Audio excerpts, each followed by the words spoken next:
Part 1. Roll Call. Children are not things to be molded, but are people to be unfolded.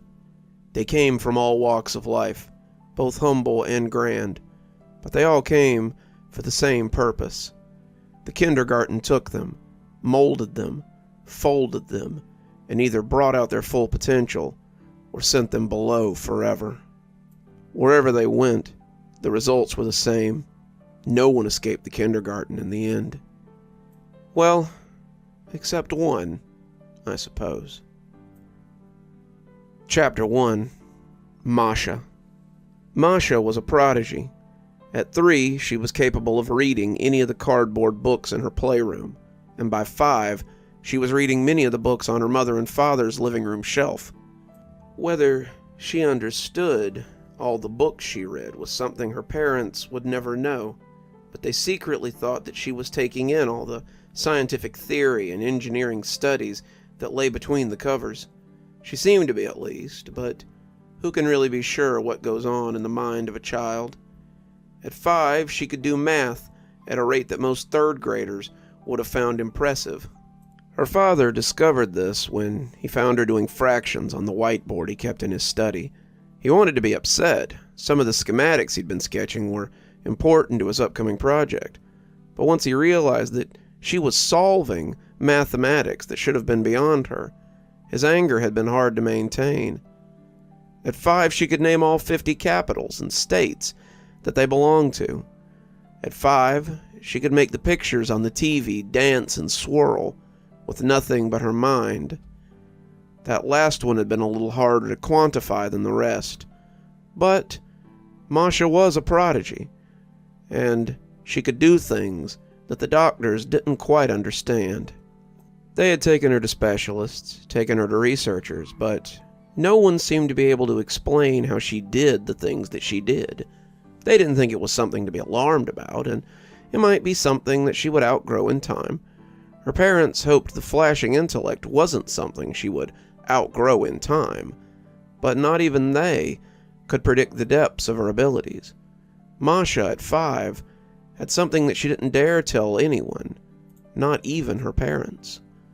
When the men from Caltech came to speak with her parents, the pair of MIT graduates didn't understand everything they talked about, but they understood that certain people had recognized Madeline Ariel Sanderson Habersha, Masha for short, was a gifted child and deserved to be in a place with other gifted children. They were offering her a place at their research center in California, and her father had made jokes about sending his only child to Xavier's School for Gifted Children. Through it all, Masha sat between her parents and took it all in. She could speak French and Spanish as well, could read and regurgitate the classics, but she knew that none of her academic achievements were important to these two. They wanted her for the TV trick, but there was more to her trick than that. Sometimes Masha could read minds, nothing that she could strictly control, but Masha had known where to find the Christmas presents last year, when her mother had hidden them in the crawl space instead of her bedroom closet like she usually did. The year before that, she had started crying unexpectedly, saying that she knew there was no tooth fairy.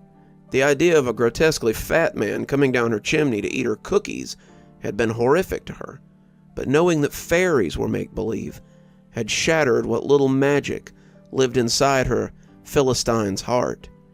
She could get little snippets from Dr. Schuler, the man talking with her parents, but from the man who identified himself as Cal, she got nothing.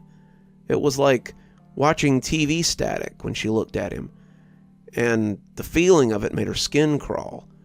If she'd been able to peek below his surface, she might have been less sure of herself as she sat between her smugly intelligent parents. She would have seen his true intentions, and their jig would have been up, as her father often said.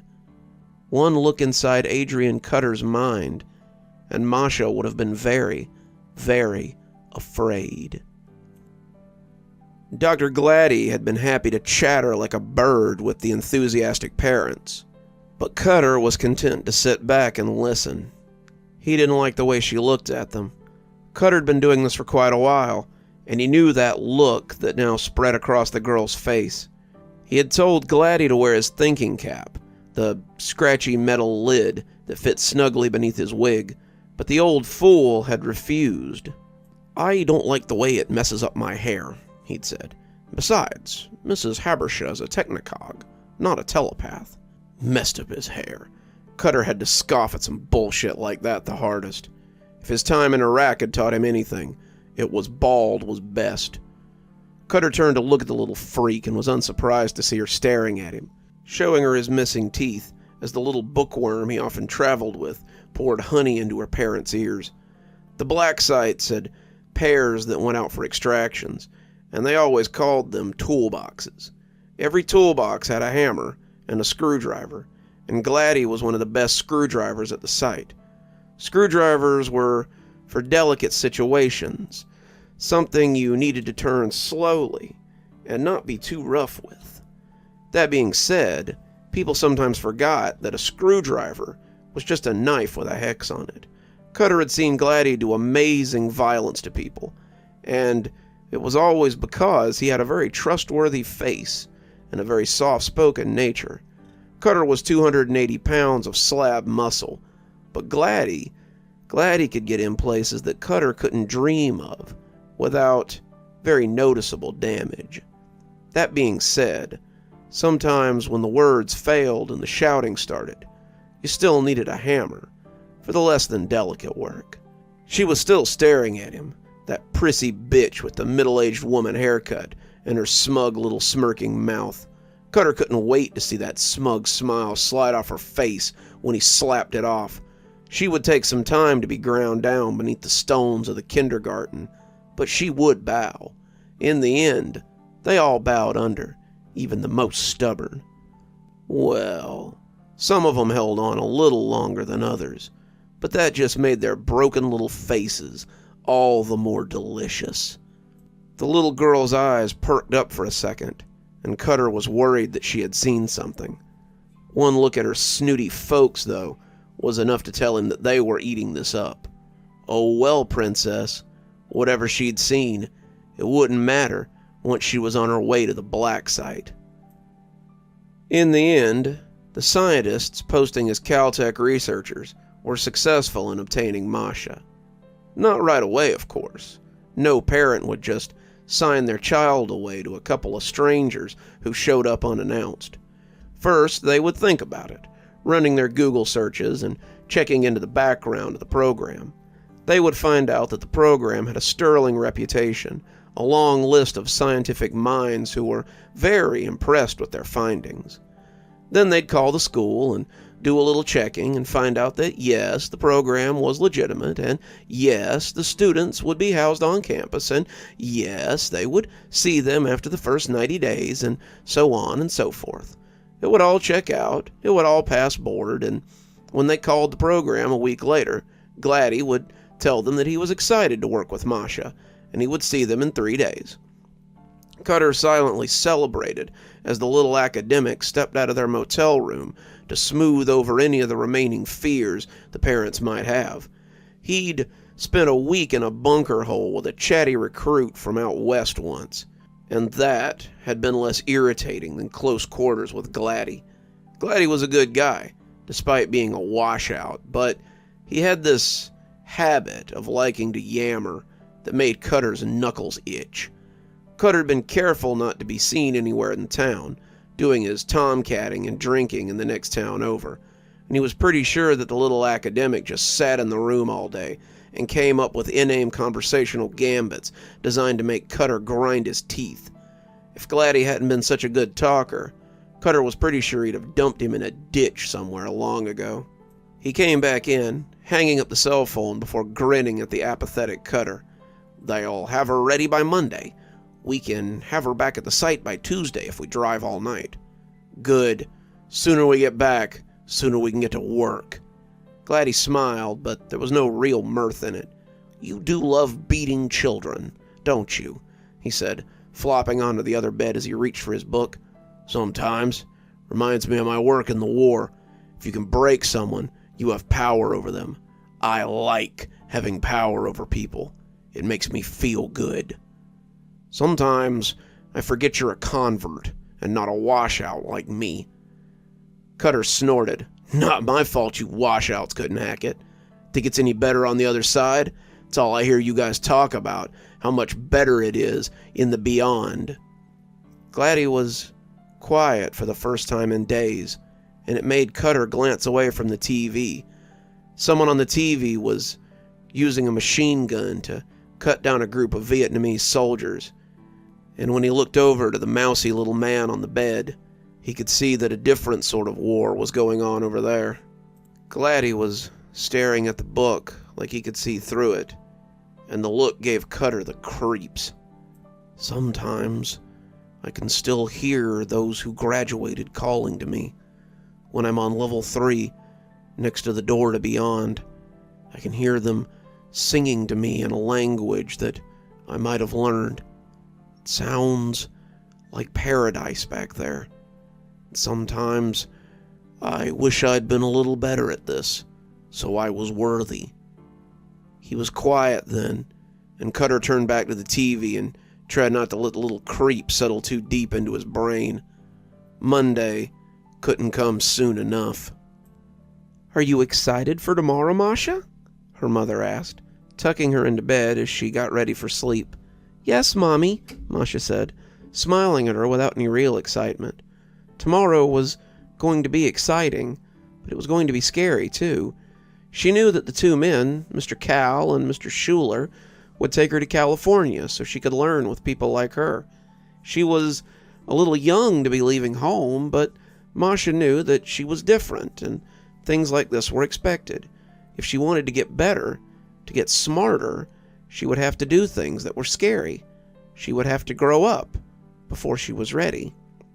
Speaking of being unready, her mother was trying not to cry as she looked down at her in her bed. I'll miss you, she said. You know that, right? Masha nodded, and she did know that. She'd seen it clearly in both her parents that they would miss her, but her parents' minds were complicated, and Masha knew that they wouldn't miss her for long. Oh, they would worry about her. They would hope she was doing well, but they would have their work and have their friends, and eventually it would all just become normal. Her father was already thinking about how he might be able to work longer hours without Masha to cook and care for, and her mother realized how much this would open up her calendar for campus work, especially if she wanted to promote in her department. They weren't bad thoughts, not hurtful thoughts, but they still hurt her a little when she realized that in a way they were looking forward to having more time. Mommy, Masha asked as she settled in for bed. Her mother turned to look at her, and Masha heard something clearer now on the edge of her thoughts. Yes, dear? Would you like to sleep in my bed tonight, like you did when I was younger? Her mother's tears were harder to keep back now, and when she nodded, Masha moved over so she could climb in bed with her. She pulled her daughter close, their bodies warm as they lay together, and Masha found it easier to read her thoughts when they were connected like this. What she felt was an overwhelming sense of warmth, an outpouring of love for this child that she'd been ill-prepared for. Masha knew that neither of her parents had really wanted children, had picked it up here and there since she first started hearing thoughts, but neither were they unhappy to have her. They loved Masha.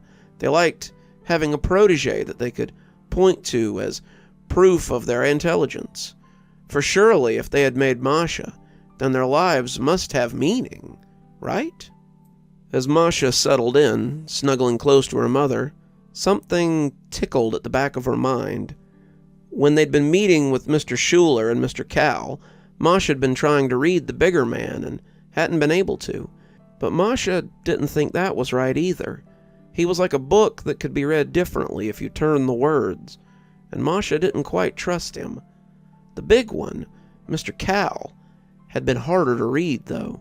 She'd been staring at him, pushing all her concentration at him, and suddenly she had felt like someone had slapped her in the mouth. She'd never been slapped in the mouth. Her parents didn't believe in physical discipline, but she had hit her face before and knew that it hurt. She could still feel the tingle when she thought about it, and it made her uneasy. Had he been thinking about slapping her? Did he often slap children?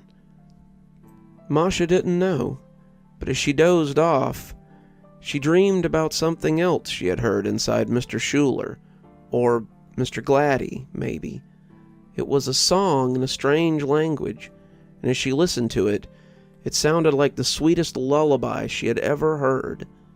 "Beyond," she whispered, and drifted off, thinking of that siren song.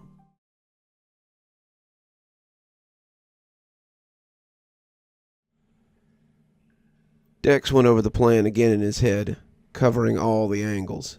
He'd be taking his life into his hands when he went to go steal from Gino's, and he knew it. Even with his special talent, he knew things could go south pretty quick. Gino's was a big family-owned grocery store, but most everybody understood that the family in question was the mob. Unlike most of their washing operations, Gino was old blood, and this was as close to retirement as he was likely to get. He didn't like kids, especially not black kids, and Dex was already taking a chance by even trying it. But what he did know was that Gino was going to be busy when he went to go get his bread. You see, Gino was going to be fixing his circuit box when Dex came in, and with Grizz behind the counter, no one would be able to stop him. Dex had planned the whole thing out, he and the Weird Boys. The gang was less of a capital G gang, and more of a protective group for street kids labeled as weird. Some of it was regular stuff. Clubfoot Steve, Bald Mary, Hops.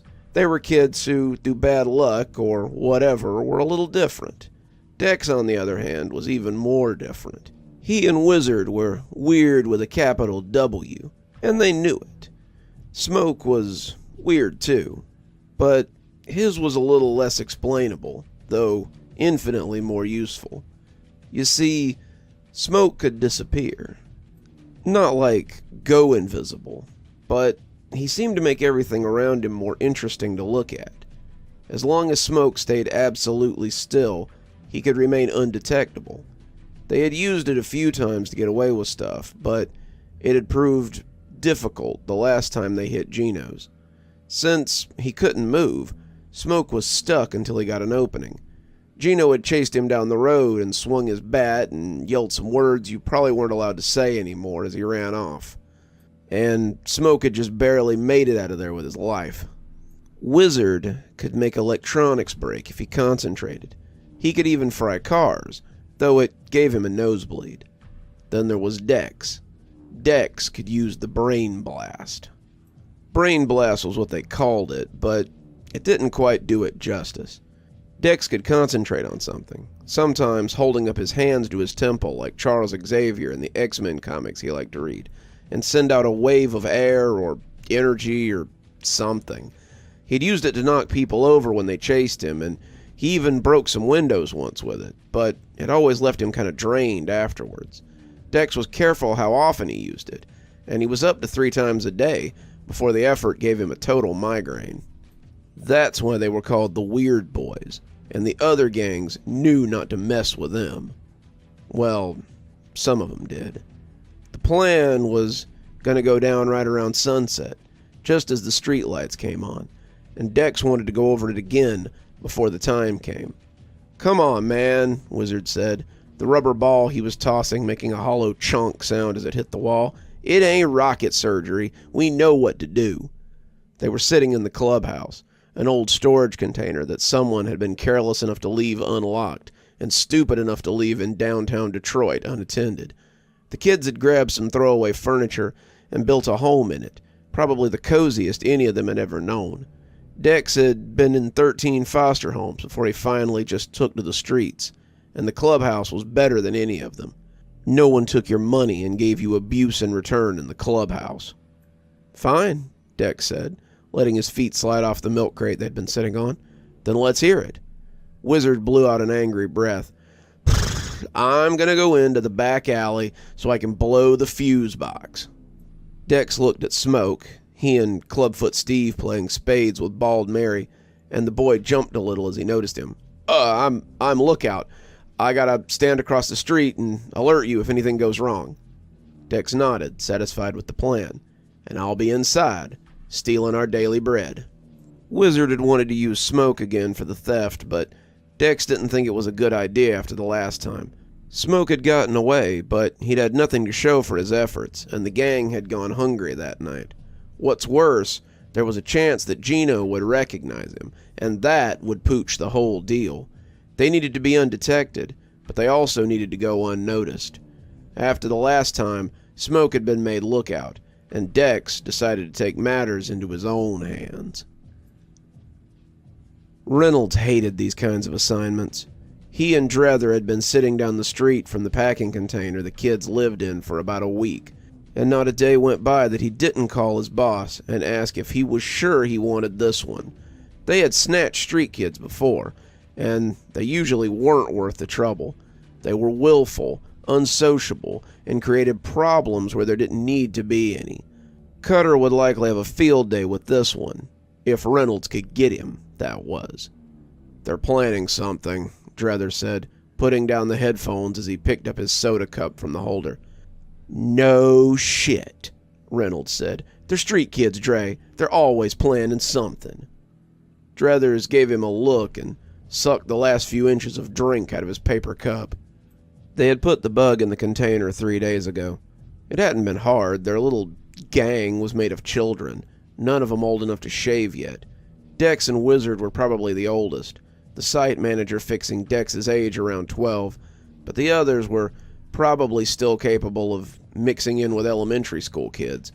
The site managers wanted Dex and Wizard, Dexter Monroe and William Cranby, but if it came to one or the other, they wanted Cranby more. We think that with some training, he might have more to offer than an electromagnet with attitude. Reynolds hoped so, because he'd been planning a date with his girlfriend this week, and hated to think that she was probably sleeping in someone else's bed because he was chasing a one-trick pony. The phone rang, vibrating in the empty cup holder, and Reynolds picked it up grumpily. "Yeah," he asked, expecting Mike, but getting a shock. "Is that how you answer the phone when I call, Bartholomew?" Reynolds sat up a little straighter. That had been the voice that had haunted his dreams when he'd slept in the beds these kids were preparing to occupy. Reynolds could remember the taste of this man's fingers as they split his lip when he was 7, the crack of thunder as he beat him senseless at 11, and the disappointment when it had all been for naught and Reynolds had washed out. He could still hear him saying how much he regretted wasting those beatings on him, but that maybe there was something he could do to recoup their trouble. "No, sir. Sorry, sir. Agent Reynolds reporting." The voice on the other end said nothing for a count of 5, but Reynolds could hear the smile behind those thin lips at the fear he put into this grown man. "Status?" "The boys are present. Something's going to happen later, and we believe we may be able to isolate them and take them." Drether gave him a look that conveyed his surprise expertly, but Reynolds waved him off. "I should hope so. 7 days is a little much to grab 2 truant boys off the street. They rarely leave the group, sir, and as the site manual dictates—" "Don't dictate site code to me, Bartholomew. I was writing them while you were still pissing the bed, though I seem to recall that wasn't all that long ago." Reynolds blushed and was glad that he hadn't just put the phone on speaker. "Well, sir, if you would like to authorize some extra hands, I'm sure we could get this done without being seen." "I would have thought 2 full-grown men could manage a snatch job on 2 half-grown boys. Abilities be damned. Either grab them and return tonight, or just return tonight and wear your incompetence." He hung up then, and Reynolds sat back as he ground his teeth. "I'm guessing that wasn't Mike," said Drether, earning him a dark look from Reynolds. "Nope. Change of plans. Surveillance is over. When these kids leave, we're following them. One way or another, we're coming home after tonight." Reynolds meant to come back with the boys. He was not about to let Security Chief Ridley make a fool of him. The overhead tone dinged cheerily as Dex walked in, and he heard the old gangster clear his throat as he caught sight of him. Too late to back out now. It was do or die. "Help you find something, boy?" Gino asked, taking a step out from behind the counter. Dex could hear the sound of a broom on tile as he rounded the aisle, and Grizz came into view a few minutes later. Grizz was the antithesis of Gino. His patronage was open for debate, and he was the only white guy Dex had ever seen with a full afro. His skin tone made everyone think he might be mixed race, but what races were mixed there was anyone's guess. Grizz was just shy of 7 feet tall and was built like a linebacker. Supposedly, Grizz was somebody's nephew, and Gino hadn't had a lot of choice in hiring him. Despite his size, Grizz was just about the nicest guy you'd ever meet, and he sometimes gave the out-of-date food he pulled off the shelves to the homeless guys, despite Gino's orders to stop feeding the vags. He smiled when he saw Dex, but the smile curdled when he saw the top of Gino's shiny head coming their way. What remained of Gino's hair was scooped into a little ponytail at the nape of his neck. He was dressed in a butcher's apron, a pair of eldritch jeans gracing his small legs. He looked like someone had taken a full-grown man and set him on a pair of children's legs, and the rumors were that he had some kind of muscular disease that had facilitated his departure from the mob. Whatever was wrong with his legs, it didn't stop his big scarred hands from being very adept at violence. As Dex pretended to peruse the chip selection, one of those big hands found its way onto his shoulder, and he looked up to see Gino leaning down to talk in his ear. "Listen here, I don't care if you got money or not. I'm not about to let you rob me blind while you pretend to..." But he looked up suddenly as the bell chimed again, and straightened up when he saw a pair of men entering the store. He greeted them warmly, telling them to look around and let him know if he could help them. His smile faltered a little when one of them approached the deli counter, and Gino's fingers cut into Dex's shoulder. He eased up a moment later, telling the guy he'd be right there, but not before leaning down to issue another warning. "I'll be watching you, boy. Any funny business, and I'll introduce you to something I should have shown your other little friend when he came in here to steal. Get your shit and get out." "Grizz," he said, "make sure this customer finds the door, all right?" Then he shuffled off on his small legs and told the fella he was sorry for the delay and asked what he could get for him. Grizz swept a little closer, clearly looking uncomfortable. "Sorry, Dex, I don't have anything for you guys tonight. Gino's really busting my balls about giving out food, and I don't think I can help." "It's okay, Grizz. I got money. I can pay for my stuff." Grizz looked relieved, sweeping closer to the counter as Dex loaded up his shopping basket with bread and meat. As he grabbed it, he wondered why the lights hadn't gone out yet. Where was Wizard? Had something happened? What was the holdup? Without much choice, Dex approached the register and laid out his purchases. A loaf of bread, pack of bologna, package of Kraft singles, a bag of chips, package of Mike and Ike's, Dex's favorite. He tried to look cool as Grizz rang it up, but inside his stomach was in knots. Why were the lights still on? Why had Wizard not killed the power? What in the hell was taking so long? "All right then, your total's $17.38, Grizz said, putting the bag down on the counter as he held out his hand. Dex reached into his pocket, contemplating grabbing the bag and making a run for it. And that's when it happened. Suddenly, the store went completely dark, and as the emergency lights came on, Dex grabbed the bag from Grizz and made a run for the front door. Gino yelled in anger, Grizz shouting about how the power had gone out, but Dex didn't realize his problem until he banged against the automatic door. He felt so stupid as he lay there, his purchases spilling out across the tile as his vision swam. No power meant no automatic door. He stood up, grabbing a few things and trying to orient himself. He had to go, he had to move, and as someone grabbed his arm, he twisted away and made a run for the back door. He could see the emergency sign lit up in the gloom, but when someone stepped out between him to block his aisle, Dex knew that he had to get serious. He was about 6 steps from the man when he realized it was Gino. The old pirate grinned at him, brandishing a push broom like a spear as he prepared to bring it down on the fleeing kid. Dex didn't know if he could see his smile as well as Dex could see his, but he hoped he could. Dex had been waiting a long time to do this, and as he closed his eyes, He hoped it would be enough to send the fat old meatball out of his way. He concentrated, pushing that unknown force in his mind out, and when the man went sprawling into a chip display, Dex whooped in joy. He jumped over the splayed legs and hit the door with both hands. The siren never went off. Lack of power and all. And as he came into the alley, he saw Wizard waiting for him. He was shaking his head, but smiled as he saw the little pile of food in his arms. "Nice one! Sorry it took so long. We gotta go," Dex yelled, pulling him along. There would be time later for regaling Wizard with the heist, but now it was time to escape. He could hear the people inside as they tried to get a handle on the situation. And Dex wanted to be far away when they finally got it all sorted out. This could still go south, and he knew that even if they were quick, they might still get caught if they weren't. The sound of Gino Mazur, bellowing in sudden anguish, turned both boys towards the back door. The man was standing in the semi-darkness, his face stuck half in shadow as the light from the chased bulb hit the massive gun in his hand. It looked like a cannon, like something that would blow a hole clean through you, and when he leveled it at them, shouting that hated word that both boys had heard since they were old enough to contemplate that it was an insult, they were powerless to do much but stop and stare like deer in the headlights of a semi-truck. Dex ready to blast, wanting to stop him before he could fire, but it was too far away, and the voice of thunder erupted too soon.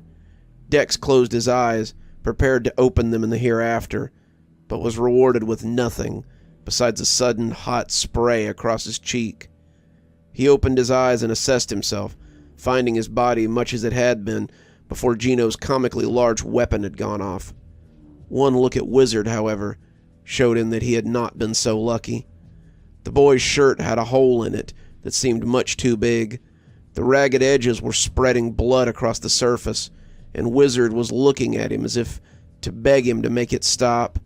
As he fell, Dex could see that the hole in his back was even bigger, and when Dex caught him mid-fall, his arms were soon red with the boy's blood. This wasn't right. This wasn't how it was supposed to go. No one should be shot in the street over $17.38 worth of groceries. Dex knew he should go, but as Wizard lay there panting his life out, he was helpless to do much more than kneel there and watch his friend die. When someone thumbed the hammer back on that gargantuan firearm, Dex looked up into the inky blackness and marked the end of his life. "Told you, boy," Gino panted, clearly enjoying himself. "Told you I'd introduce you to something that would stop you from stealing from me ever again. Bet the cops give me a medal when they get here. They'll probably thank me for cleaning up the streets." Dex closed his eyes again, preparing to hit the murderous bastard with the biggest brain blast yet. But he never got the chance. He jumped when a shot rang out, but when something clattered to the ground beside him, he opened his eyes and found Gino's gun beside him. He looked up to find the fat old greaseball wobbling on his suddenly unsteady legs. There was an impressive stink in the air as his bowels let go, but that wasn't what caught Dex's eye as he scuttled out of the way of the falling man. He pulled Wizard along with him, and the man missed them by inches as he collapsed onto the filthy ground beside his own garbage cans. Dex had seen the hole where his left eye had been, and one look at Wizard showed him that the boy had only outlived his killer by seconds. He was sitting in an abattoir now, keeping company with the dead. "Shit, Reynolds!" someone yelled, and Dex jumped as he saw the two men from inside the shop coming into the alley. "What the hell did you have to kill him for?" "He was about to off both of them," the man said, taking a handkerchief out of his pocket before wiping down the gun. "Site management was pretty clear that we needed at least one of them." Dex had dropped Wizard and was backpedaling nimbly as he could. This whole thing had gotten out of control, and now he wasn't sure what was happening. Wizard was dead. Gino was dead. These guys were talking about him like he was something they'd been prepared to pick up at the store. Just like groceries. A little shopping before home. That was Dex. The man stooped when he came to Wizard, and put the gun in his hand. "Besides, I didn't shoot him. Kid killed him about a second after he shot him. A botched robbery, thwarted assault. Who cares what they call it?" Dex grunted when his back came up against the big green dumpster that took up half the alleyway. He was trapped. The man sighed as he slid something out of his pocket, this gun much smaller and delicate looking than the one he had put in Wizard's hand. "Well, kid, you're not the one they wanted, but you'll do."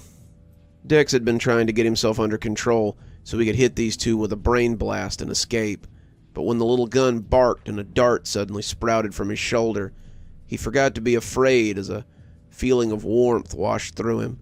He was suddenly tired, the adrenaline losing the fight for control as he drifted off. Someone was carrying him. Someone was putting him in the back seat of a car. Someone was climbing in behind him as someone else drove. He could see the blue and white lights dancing by as they passed them, and whoever was in the back with him was securing his arms and putting something over his head. The last thing he remembered before passing out was the man who had shot him talking to someone that he couldn't hear. "We got the other one." "Yeah." "Yes, sir." "No. Williams was a wash. Shot after an attempted robbery." "No, sir. No witnesses. We're heading back. ETA." But Dex passed out at that point and wouldn't know any more for quite some time. By then, he'd already be in the kindergarten.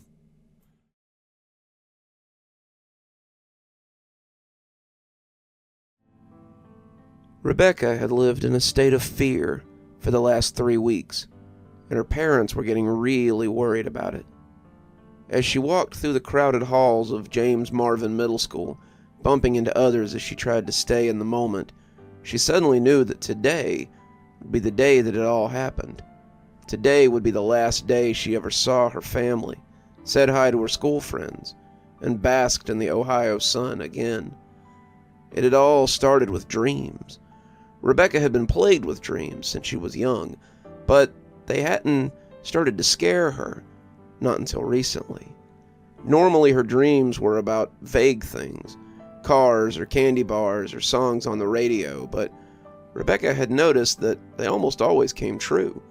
She'd seen the Nintendo DS that her parents had gotten her for her birthday a few years ago, something that had set her dad off when she didn't act absolutely surprised.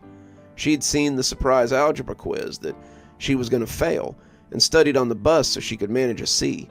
She'd seen the car that was going to hit Lacey Summers, but hadn't been quick enough to stop that one, and that was just the tip of the iceberg.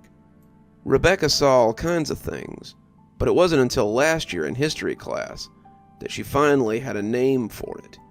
After a unit on Greek mythology, Rebecca had heard the sad story of Cassandra and how her premonitions had been correct, but ignored. After that, she always thought of the dreams as Cassandra dreams, but they weren't just dreams anymore. Rebecca started having them while she was awake about 3 weeks ago, and they scared the hell out of her. She'd been sitting in history class, reading a book as she waited for the bell. It was the end of the day, and she was looking forward to talking with her friends and maybe playing something on her computer. She'd just turned a page, reading over the adventures in Westeros for the 3rd or 4th time, when everything went white. It was like being caught in one of those flash grenades, and as Rebecca fell sideways out of her desk, she heard people calling her name. Suddenly she hadn't been in 7th period history class, but in a cold, dark place she was unfamiliar with. She couldn't move her arms, and when she looked down, she saw they were strapped down with thick bands. She was in a hospital, but it wasn't like any hospital she'd ever seen before. It was so sterile, so cold, and the only light to be seen was a small overhead lamp on the desk.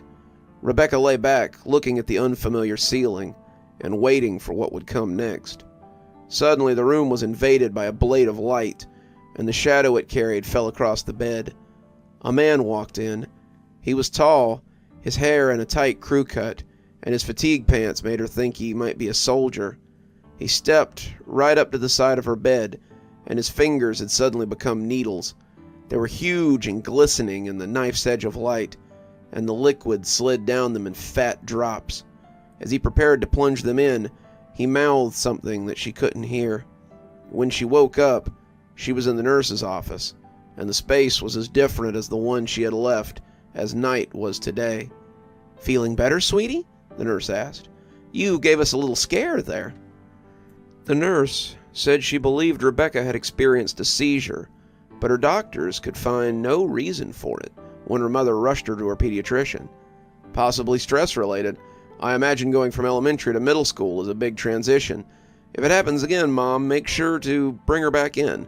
Until then, get plenty of rest and maybe cut back on the caffeine some. It had happened 5 more times since then, but Rebecca had kept it to herself. She didn't think she was having a seizure.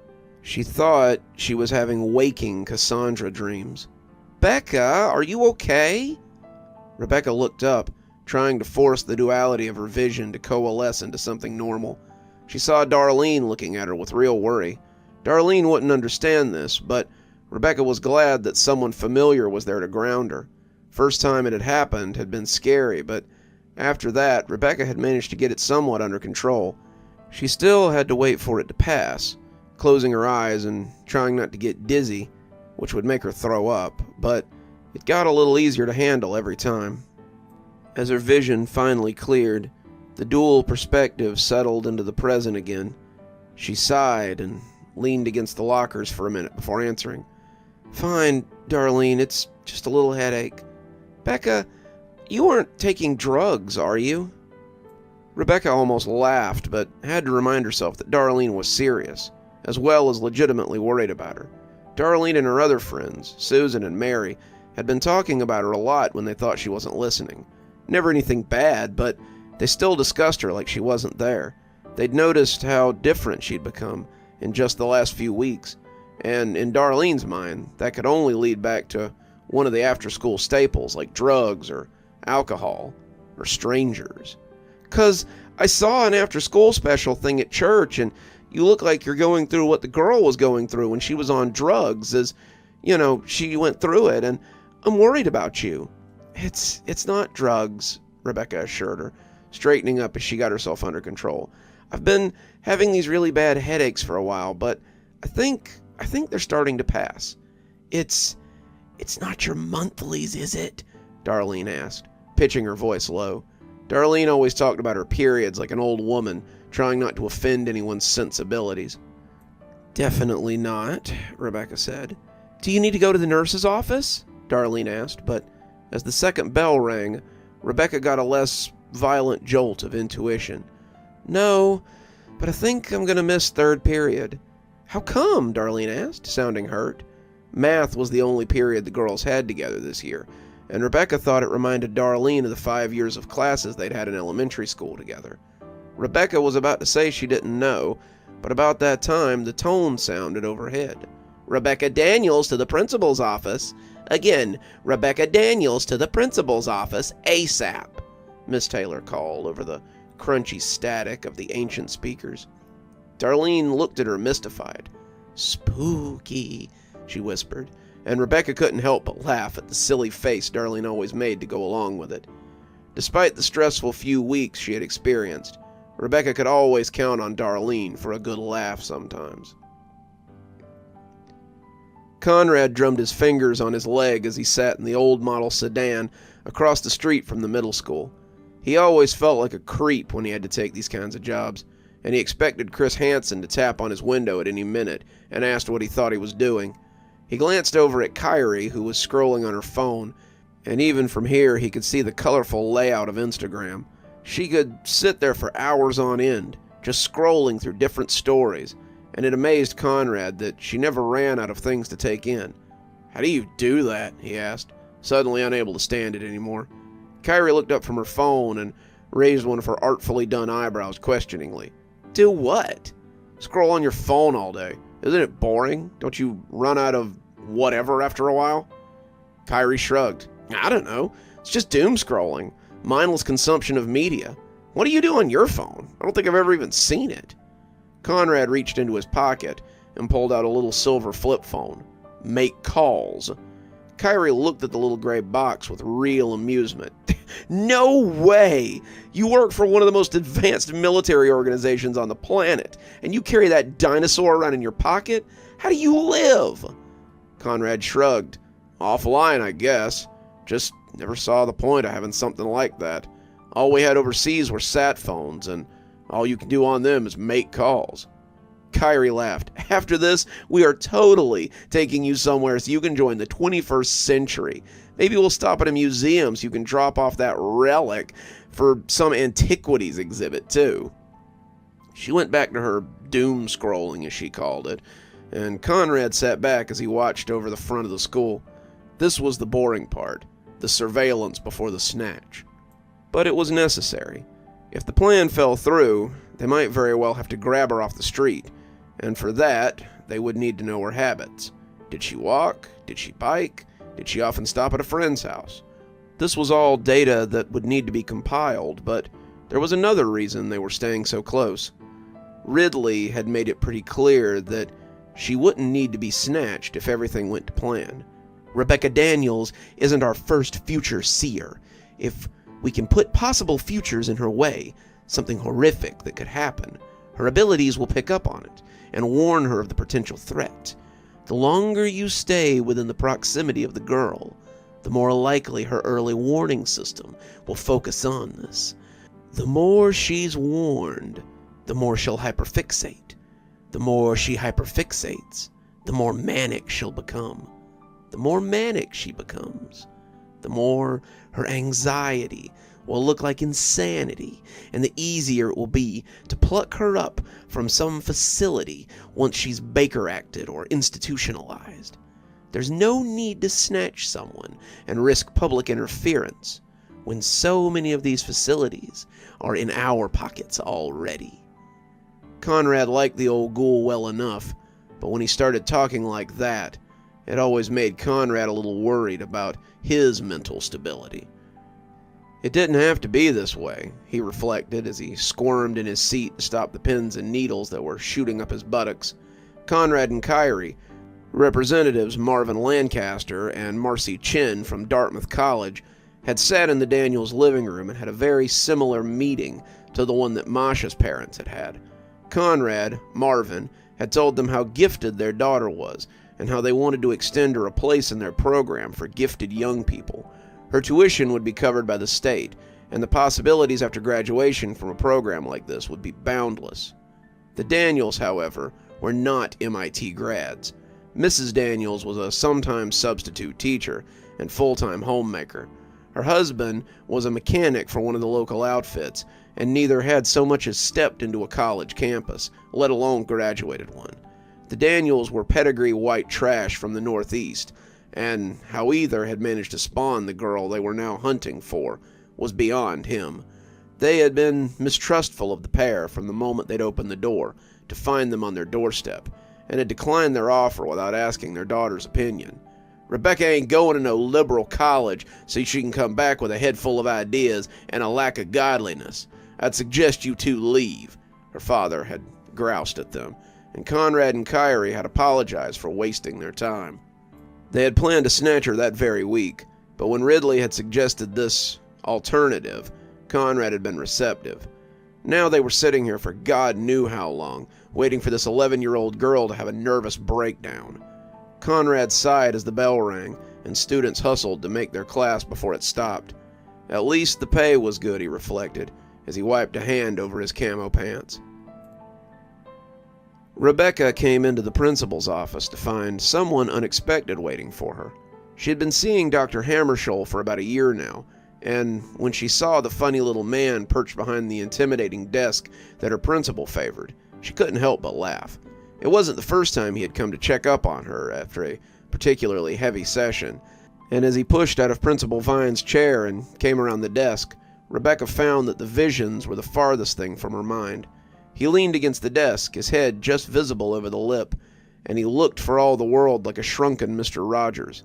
"Miss Daniels, I got a call from your mother this morning to let me know you've had a particularly awful dream last night, so I thought I might come and check on you.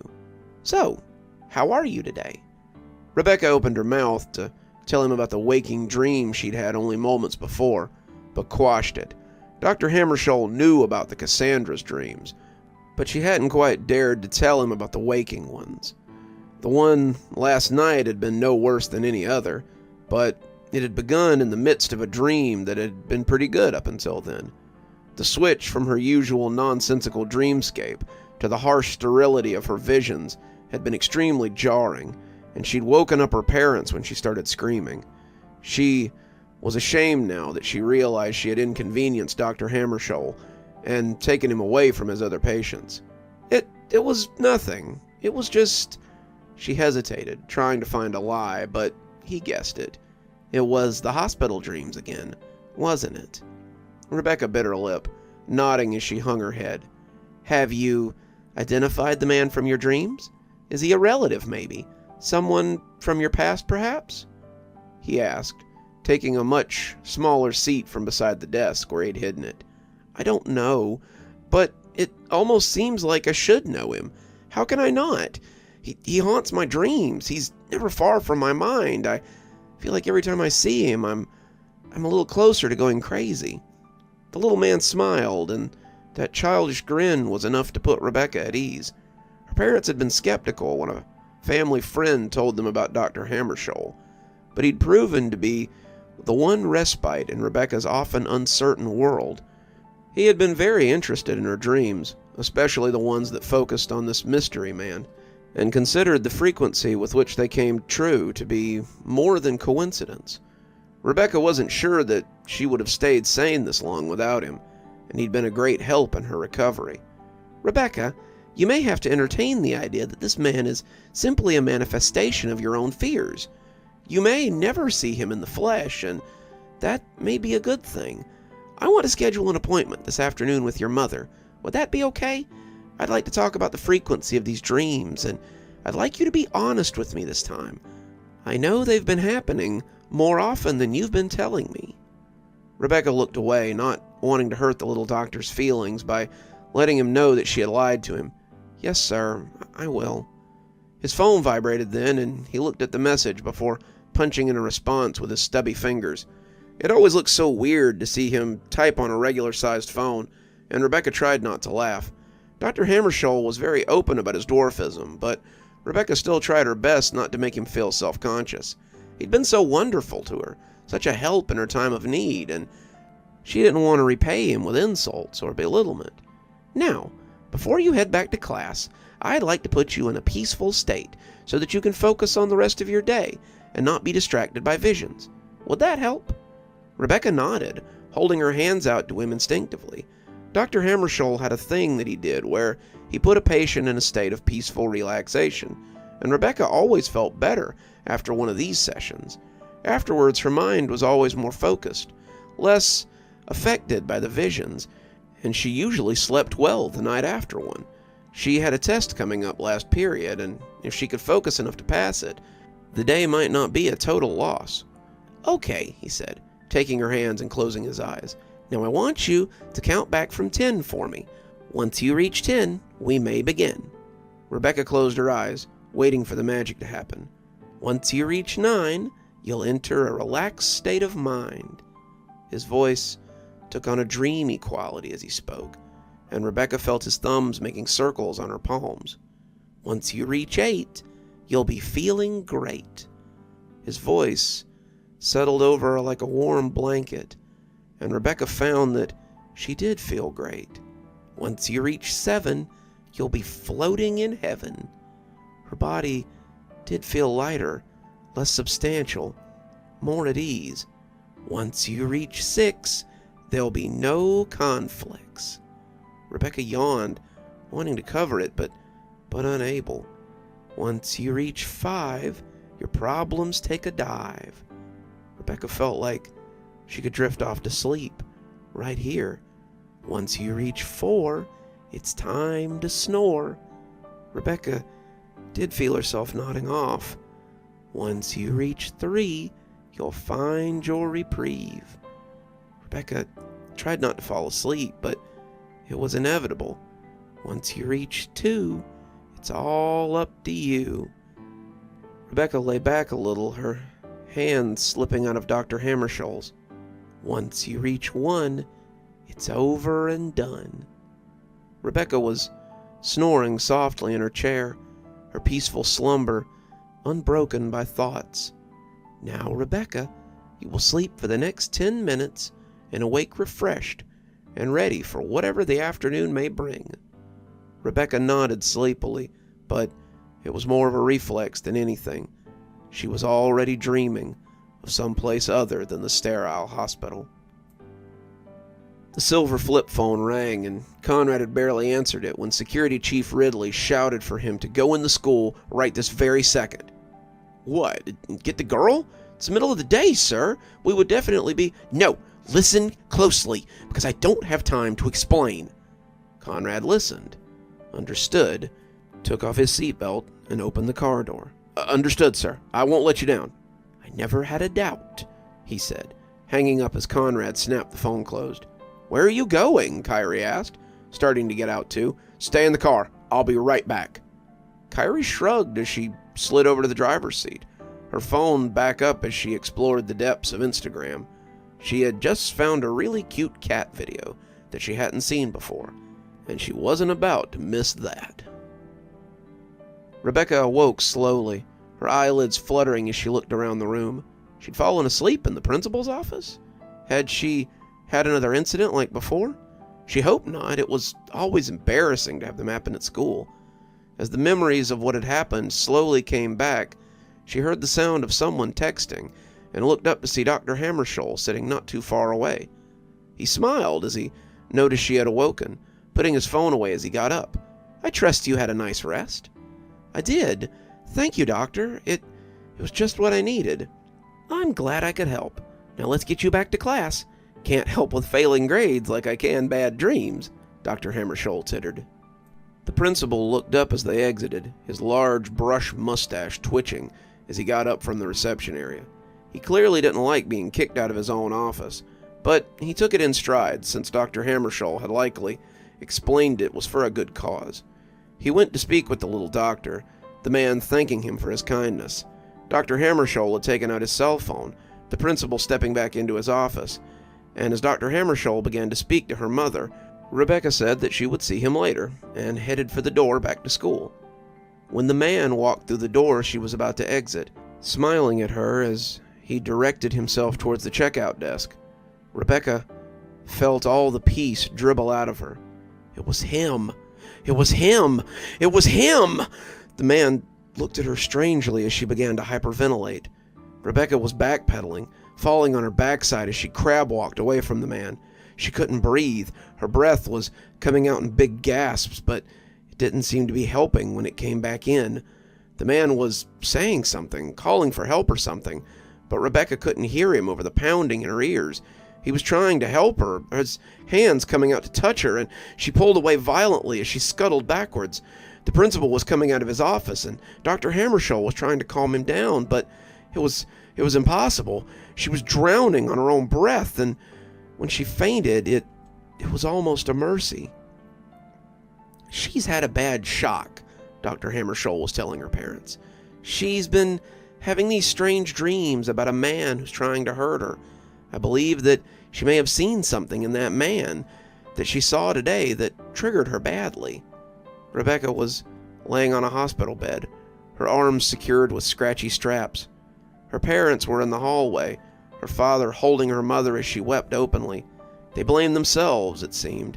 She had had a great aunt with schizophrenia, a cousin with autism, and they hadn't even bothered to have her tested for either.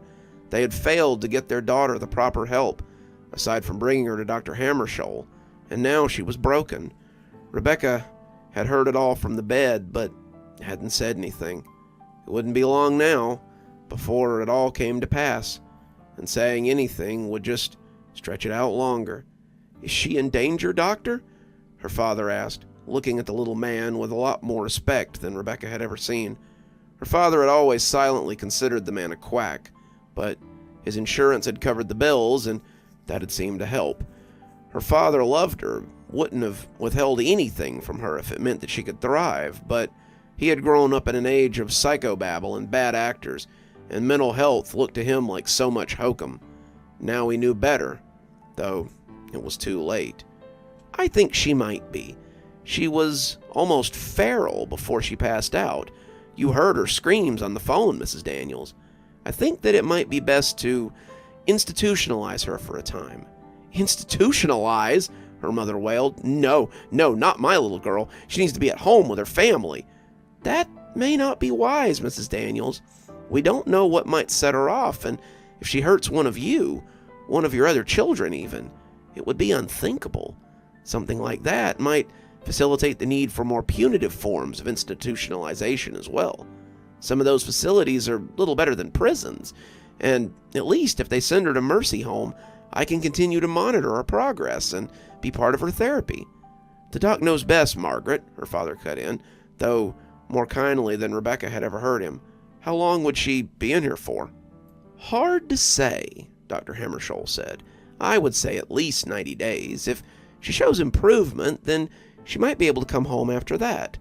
Otherwise, he looked at her sadly from the door of her room. Well, let's remain positive. You can visit her as well.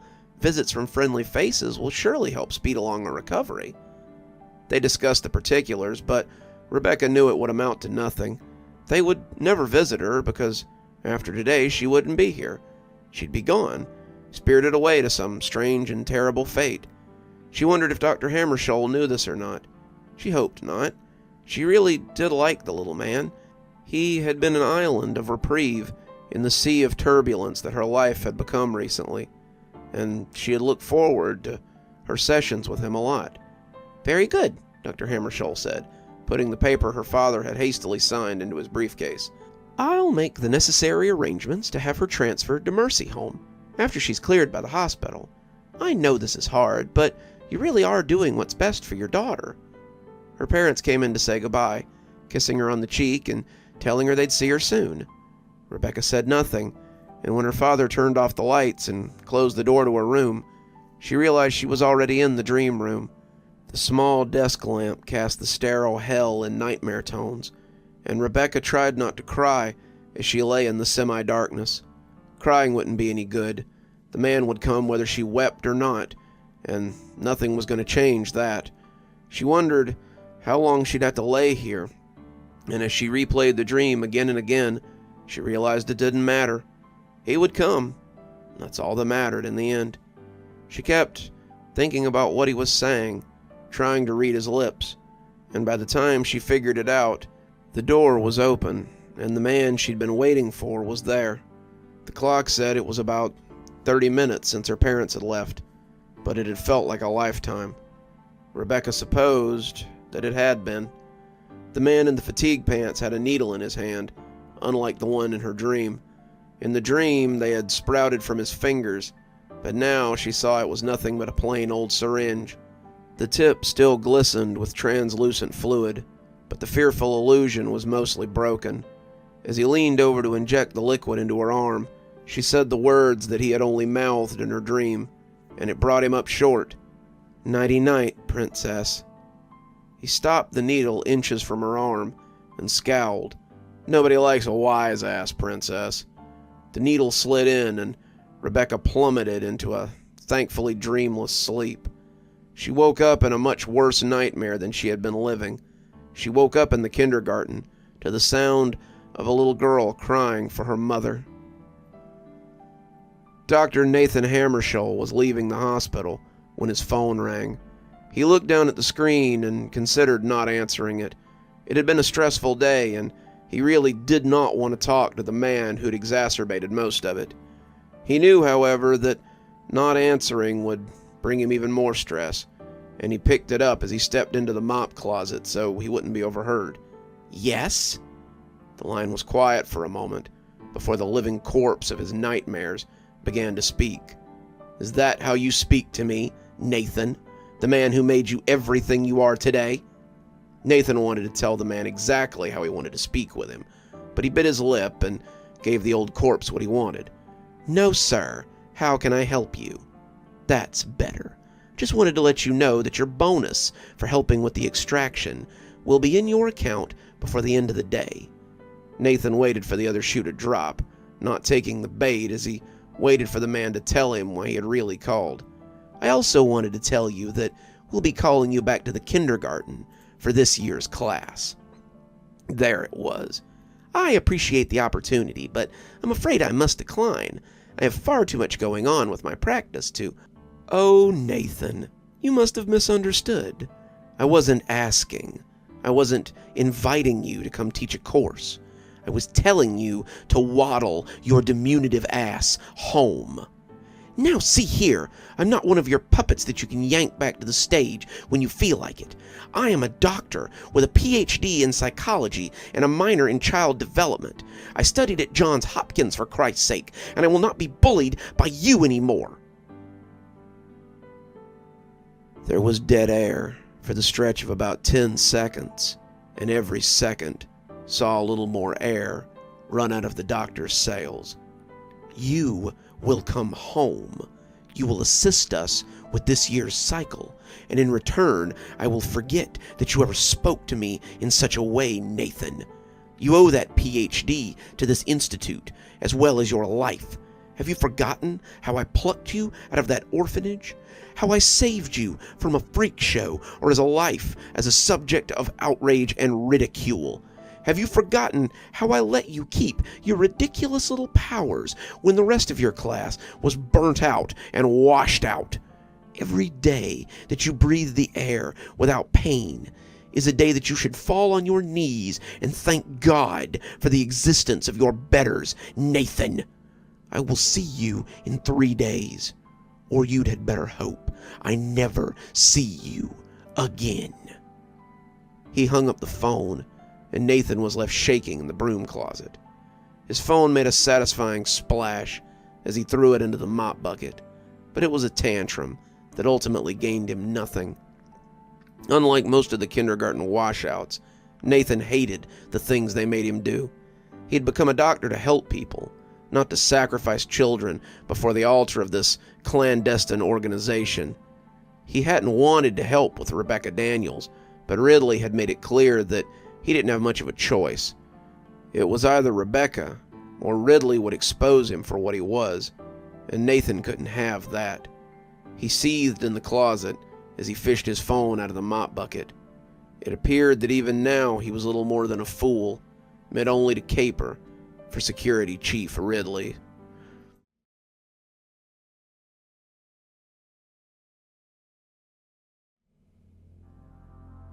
"Look, Dunston, you know how hard it is to place kids once they get close to 18. You're almost 16, well beyond the age that we can adopt out most kids, and this might be your last shot at a family." Dunston sat across from Mr. Seaver, twirling the blue metal pen between his fingers. It was a nice pen. The metal was smooth between his digits, and the click when he hit the bottom was satisfying. He'd found it on the ground outside the halfway house, the place they sent you when you got too old for the orphanage, and it was little more than a grungy hostel full of sullen youths. It had once belonged to a man who sold insurance, a man who was either named Sam or Stan. Sam or Stan had been killed in the desert outside of El Paso, and his killer had taken the pen with him as a trophy. He'd been spinning it between his fingers, too, when he dropped it out the window, and never came back for it. It was a very interesting pen, a pen with good secrets. Dunston had a lot of things like this in his shoebox in his room. He had a comb from a girl who'd been adopted that showed flashes of a foster home that she'd been in before. He had a marble that had belonged to a man who'd grown up to be a child molester before someone split his skull open with a shovel. He had a business card for an adulterer who cheated on his wife with most of his clients. He had a little china doll that had once... Dunston, are you paying attention to what I'm saying? Yeah, of course, Dunston said. But they both knew that he wasn't really hearing him. Dunston had been diagnosed with ADHD from a young age, but what he really had was a case of too much stuff rattling around in his head. It did that. It rattled around like the change in the ashtray until he wrote it all out and got it out of there. He had a notebook full of stories, about people who had owned the items before him. And sometimes he would just touch something and write a whole novel about them. It really made him anxious having all that up there, but getting it out was like scratching an itch or finally picking off a scab to find new, fresh skin beneath it. Dunston wasn't a perfect candidate for automatic writing, but he was pretty close. "I need you to be serious about this, Dun," said Mr. Seaver. "When I say this could be your last chance, I'm not being hyperbolic. Don't you want to live somewhere other than this hellhole? Surely you don't enjoy living in this place." Dunston shrugged. "What's not to love? Get a warm bed, 3 hot meals, and entertainment whenever I want it." The group home was good for entertainment, that was for sure. Every night someone was fighting, someone was screaming at someone else, or someone was holding their own personal court over whatever was going on in the bunkhouse. Dunston tended to stay out of such things, having his own problems to handle, but it was fun to watch, nonetheless. He watched more than a few people brought before the judge to be sentenced of anything from theft to slander. The dorm was a lot like Lord of the Flies. Once you got past the front door, the kids were in charge of themselves. Surely you'd prefer somewhere quiet, somewhere less crazy. You'll have to leave in a few years when you age out anyway. Why not find a place for yourself where you can get your legs under you? Dunston blew air out of his nose as he watched the businessman get shot in the desert again. It wasn't that he didn't want a place to live or a loving family to care for him, but none of the families that wanted him were interested in any of that. Dunston had been adopted one time when he was 6, and the experience had been so bad that he'd never made a mistake like that again. The family had been nice. The father looked like one of those suit and tie guys you saw in the sitcoms, and the mother had smiled so big as she glided along in her sundress. They had told him about all the fun things they would do, and how they would buy him toys and feed him good food, and Dunston had been so overcome with all the promises that he had forgotten his system. He had agreed to go without a handshake, something he had done since he realized at 5 that the visions he saw from touching things were more than his imagination. They had taken him that day, paperwork signed, money changing hands, and he had climbed into their car without a second glance. Their house had been nice. It had been a big ranch-style home with a front yard and a tree with a tire swing. They had smiled as they let him inside, telling him that this was a new beginning for him. They were all smiles until they made it through the door, and that was when the smiles had turned jagged. The basement they had made him live in had not been so nice. Dunston had been treated like little better than a dog, and they kept him there for 5 months while they cashed his checks. He'd probably still be in that basement if they hadn't gone on vacation and left Dunston alone to wedge a window open. He'd escaped and ran back to the only place he knew, the orphanage. Mr. Seaver had filed a police report, but he knew that they'd never caught the bastards. After that, Dunston began every interview for potential parents with a handshake. Handshakes showed him exactly what he could expect. So far, in the 10 years since that disastrous adoption, he had shaken the hands of 2 pedophiles, a sadist, someone with 3 other adopted kids that intended to make them clean the house and handle the day-to-day operations while they sat around and did nothing, and a pair of super religious folks who would accept nothing less than total submission to their religion and their rules. Dunston couldn't say that any of this was a surprise. He was older, male, and had been in the system since his mother had dropped him off at the fire station when he was born. It was hard to find a home when you weren't cute anymore. "I'll meet them, Mr. S., but I ain't making no promises." Mr. Seaver spread his hands, looking tired in his rumpled suit. "That's all I ask, Dunston." Dunston grabbed his bag, sliding out of the chair as he stood to go. "I've got some algebra to finish up, Mr. S. When are these guys coming to meet me?" "Tomorrow morning," Mr. Seaver said, turning back to the stack of folders on his desk. "Make sure you wear something nice. Make a good first impression." Sure, Dunston said, not really caring what might be clean in his closet. They would turn out to be just like all the rest. They always turned him down in the end. The cell phone in the cup holder of the panel van vibrated, rousing Wheeler mid-snore.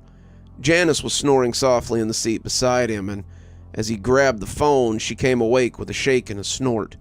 Wheeler could have clouted her. They had agreed to nap in shifts, and they were still early into her 4-hour shift. "Wheeler here. Go ahead, HQ." "Good to see you're awake, Agent Wheeler," came the voice of Security Chief Radley. Wheeler sat up a little straighter. He hated when the spooky old man did stuff like this. "Yes, sir. Agent Janice and I are just... There's been a change of plans. I want you to return to your hotel for now." "You want us to stop observation on the kid?" "Listen closely and don't speak until I'm done." Wheeler blinked owlishly as the old corpse laid out the plan. It was solid, a good plan, and when Wheeler hung the phone up, he turned the van on as he pulled out of the parking lot. They had been sitting in the parking lot of the for-rent space that still smelled of pizza for about 8 days straight, just waiting for the right moment to take this kid. It appeared, though, that they wouldn't need it. Janice snorted awake as they left, looking at Wheeler as he dumped the phone back into the cup holder. "Was that the boss?" Janice asked, opening the fold-out mirror so she could fix her hair. "Yup. Did you bring anything you could wear to church?" Wheeler asked. Janice scrunched her face. "Not really. Jeans and casual tops, mostly." Wheeler nodded. "That's what I was afraid of." He took a right suddenly, the car that had been preparing to turn blaring its horn at them, and headed into the city center. "What are you doing?" Janice asked, smiling despite having nearly taken a front bumper in the passenger door. "We gotta head to the mall. Sounds like we might need some clothes before tomorrow." "Yeah, you can't handle nothing like this." "Think so? Bring it on." The two boys looked strange in the glow of the TV, their faces leaning in close as their fighters wheeled about the arena. The click and clack of the controller was constant, the two turning and twisting as they pummeled the other with a combination of kicks and punches. On the screen, a young girl with a sword and a shield did battle with a hulking armored figure with a huge sword.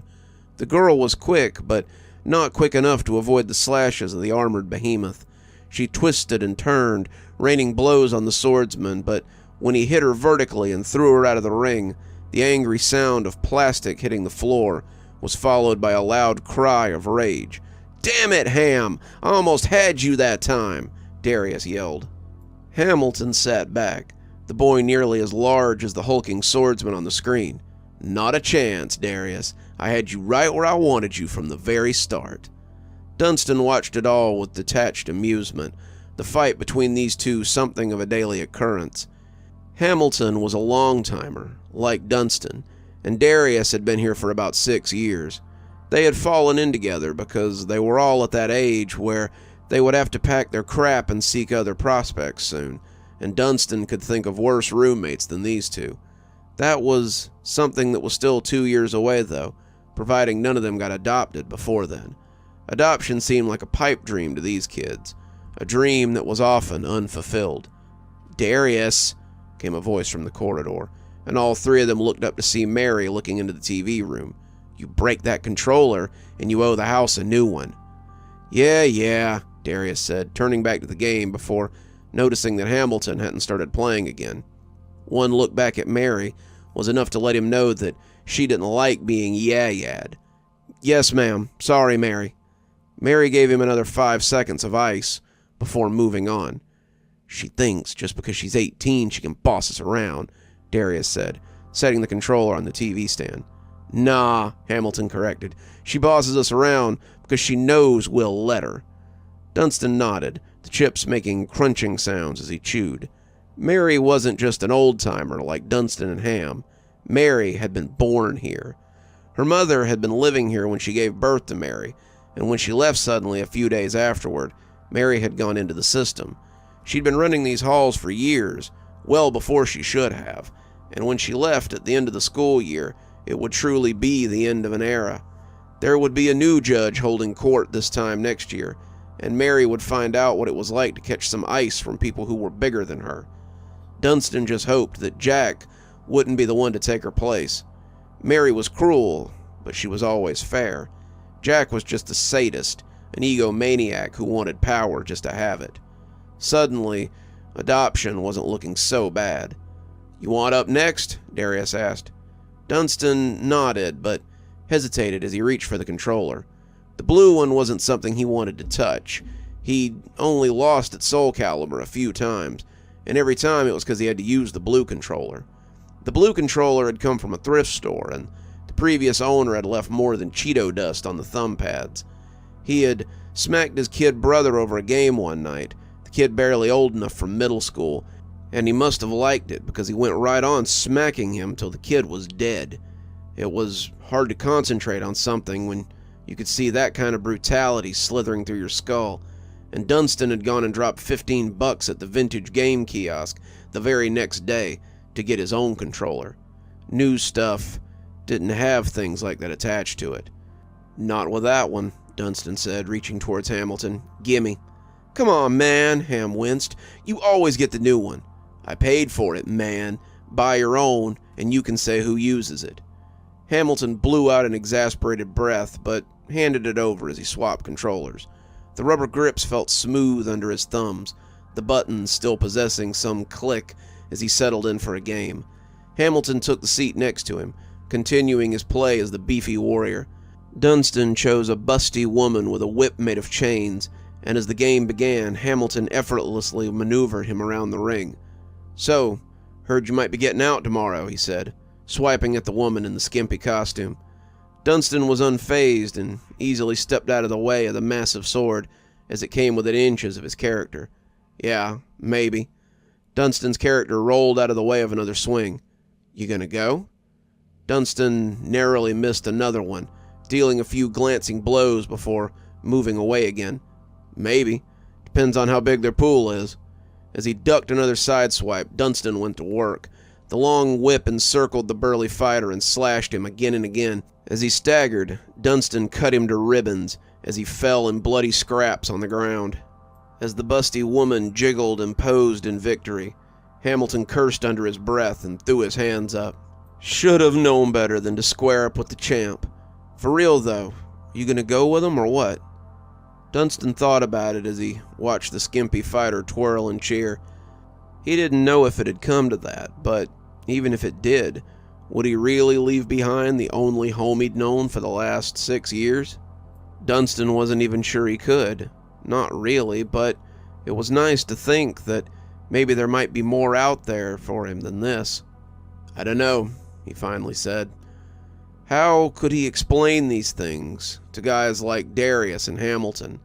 Hamilton had never even had an offer for adoption. Darius had been fostered twice and dropped off by both families a month later. Neither of them had been considered for 2 years. It had been about 2 years since Dunston had any interest either, and Mr. S was right when he said that this could be his last chance. If he didn't get into a family now, he would have to consign himself to either being alone or building his own. "Well," Hamilton said, throwing an arm around him as he gave him a little hug, "I'll miss you, man. It'll be quiet around here without you." Dunston smiled, but shrugged out of the awkward hug. "Come on, man. I'm not gone yet. Who's to say I'll go anyway? Maybe they'll be weirdos or something." "Shit, we know you just hate that," Hamilton said, casting a nervous glance to the hallway outside the TV room. Mary liked to lurk sometimes, and cussing was likely to earn you a smack upside the head. Dunston laughed, picking up the controller and asking Darius if he wanted a crack at the champ. An hour and several undefeated matches later, Delilah and Grace wandered in and asked if they could watch cartoons on the TV. Hamilton and Darius were getting tired of losing by that point and surrendered the old fuzzy set along with the sagging couch to the girls. The couch looked like something you'd find in an old person's house, but the kids in the system didn't usually get nice things. The couch, the TV, the PS2, it was all from Goodwill, just like the clothes they wore. The city had been cutting budgets, as Mr. S liked to say, and belts were tightening all around. Any tighter around here, Dunston thought, and they'd have to tuck their pants into their rib cages. "Want to go shoot some hoops?" Darius asked. "Sounds like a plan," Hamilton said, but Dunston shook his head. "Nah, I got homework I need to finish. I better get that algebra done just in case I have to turn it in tomorrow." Hamilton offered him a fist bump. Darius following suit, and Dunston obliged before saying he'd see them later. Dunston walked down the dirty corridor of the group home and found the room he shared with Hamilton and Cage and some other kid whose name he hadn't bothered to remember yet. Dunston called him Chip, something the new kid hated, but Dunston told him that when he was here longer than 6 months he might bother to remember his name. The kid always looked hurt when he said it, but Dunston had been here long enough to know that there were two kinds of kids in the group home, short-timers and long-timers. Unless, like Mary kept threatening to do, you went into social work after you aged out and came to work here. Dunston supposed that would make her a lifer. He sat on the bottom bunk and pulled out his algebra book. He got some swirls from the former owner, kids sitting in desks similar to the ones that he took up residence in 6 hours a day, but the book had passed too many hands to really get a good impression. It hadn't been loved, hadn't been hated, and no one had killed anyone with it so far as he could imagine, so it was little more than background static. A minus 6 times parentheses 5 plus 7 equals 40. Solve for A. Dunston hated problems like this. Why did math have to have letters in it? Letters were for books and words, and numbers were for math. That was how it had always been, right up until last year. Now every math problem looked like a damn novel, and Dunston hated it. He worked his way through the steps, the problem turning out to be not that hard, but the next one took him some time, with its multivariable answer. He heard them call for dinner, but Dunston wasn't really feeling hungry. Despite trying to play it cool, he was nervous about tomorrow. With any luck, he would turn them down and be at school before second period. With any luck, he thought, he'd be packed and heading to their place before Darius and Hamilton got out of school. Dunston hated goodbyes more than he hated algebra, and that was saying something. "Hey, Dun, you're gonna miss chow." Dunston looked up to see Mary looking in on him, her face less severe than it had been earlier. Mary was strict, but she was a good person, and Dunston would be a little sad to see her go when she aged out. He'd be lying if he said he didn't have a little crush on her for a while now. Most of the boys in the house did, but mostly he would miss her motherliness. He had read Peter Pan for a book report once, the classics about all the house library had to offer, and he always equated Mary with Wendy somehow. Mary was the mother to the lost boys that lived here. Mary was the mother, wife, sister, and the disciplinarian to the kids at the group home. And without her, who knew how this place would run? "I'm okay. I got some homework I need to finish before I turn in." He thought she would leave him then, but he could feel her staring at him as he tried to get back to his work. "Are you nervous about tomorrow?" she finally asked. Dunston started to feed her the same line he'd given to Hamilton, but found that he couldn't. He could play it cool with his friends, but not with Mary. "A little." "Want to talk about it?" she asked, coming to sit on the bed beside him. He could smell her perfume as she came into his space, and he tried not to be creepy. "I don't know if I want to be adopted anymore." Mary laughed. "Then, sugar, you're in the wrong place." I know, Dunston said. "Everyone wants to be adopted, but..." He tried to put it into words, but kept coming up with nothing. "You're afraid that they'll just hurt you again, like the family did when you were young," Mary said. "I'm afraid that being hurt is what I deserve at this point for getting my hopes up," Dunston said, and the tears that came sliding out were far from showy. He was suddenly enveloped by her, Mary pulling him against her as the two embraced. She smelled like fruit, like spice, and her hair was soft when it touched his cheek. He thought she might be crying too, just a little, and when she pulled back to look him in the eye, Dunston felt a warm pang for the woman he had never known, a woman who hadn't wanted him, but still thought enough to leave him somewhere that he'd be taken care of.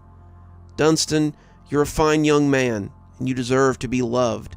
I can't promise that this family's going to be the end of your search, but do me a favor and give them a chance. I know how hard it is to wonder if you're worthy of love, worthy of a family. We all deserve that chance, though. Some of us just aren't lucky enough to get it." She slid back a little, wiping her eyes as Dunston tried not to notice. He wanted to pull her back to him. He wanted to kiss her. He wanted to assure her that she was worthy of love too, but He couldn't bring himself to do any of those things. He was just as confused and scared and sad as she was, and by letting him see the vulnerable girl that lay within her, Dunston was unsure of what to do in the face of her vulnerability. In the end, they sat there for a few seconds in silence before she got up and smoothed the blanket out where she had creased it. "I've got to go make sure the older kids don't hog all the dinner. I'll bring you some a little later if you like." She left then, leaving Dunston with the smell of her perfume and a warm feeling in his chest that wouldn't leave for several hours. Tomorrow was indeed going to be an interesting day. "Ugh, I think I'd rather just snatch this kid on the way to school," Wheeler groaned as he tried to tie the infernal tie that they had given him. Janice snorted as she helped him, getting it right on the first try as she made it look natural. As she moved away, Wheeler saw that she was wearing a plum-colored dress that showed off just enough curve to be cute, but not enough cleavage to be inappropriate. It was a picnic dress, a church social dress, something that showed off just enough for a taste, but not enough for a good snack. It didn't stop Wheeler from wanting another taste, though. "Dress looks good," he commented, loosening his tie so he could stage it for tomorrow morning. "But it'd look better on your floor, huh, big boy?" He turned to find that she had slid out of it, revealing nothing beneath but bare flesh. His own clothes were folded over the sink a moment later, the two making use of the hotel bed for more than sleeping. An hour after that, they were lying side by side in the double bed, staring at the ceiling as the TV played something inane. "I guess the dress was to your liking then," she teased, rolling over to cuddle against him. "I was more interested in the person wearing it," Wheeler said, kissing the top of her head.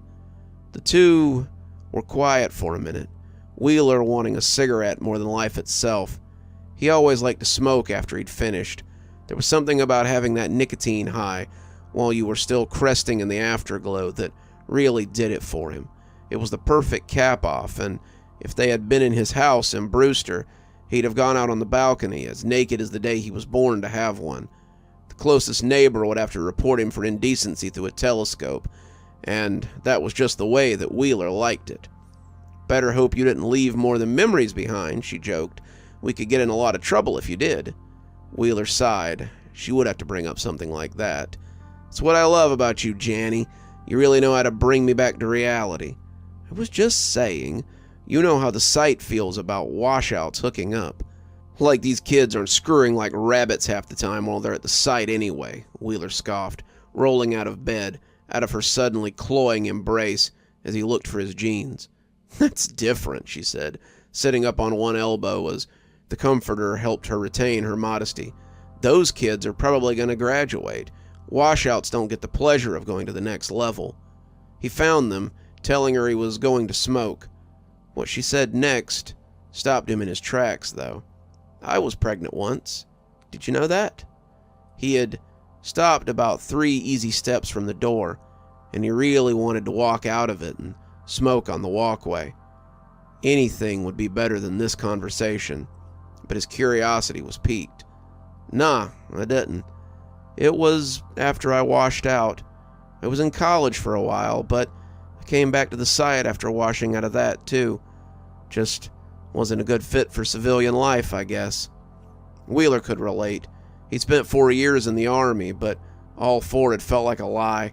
He had risen in the ranks, going as high as corporal, and when they offered to make him a sergeant, he had told them that he was ready to end his career. He'd spent 4 years living with imposter syndrome, and when Ridley had called him to see if he was ready to come home, it was like hearing the voice of God. He hated the old man, but Ridley, the site, the other washouts, they were all comfortable to him. He had never felt more complete than when Security Chief Ridley welcomed him back. "I'm guessing Ridley took the kid, huh?" "Nope," she said, sitting up fully now as she pulled her legs to her chest. "I put him in the system. I wonder sometimes what happened to him. I wonder if I'll ever see him again. I'd like to. Sometimes I wonder how he is, or if he's like me. I guess I probably never will, though." She started to cry then, and Wheeler did leave.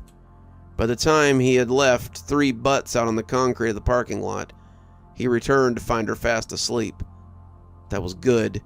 He wouldn't turn her in, not for a lapse of judgment that was likely over a decade ago.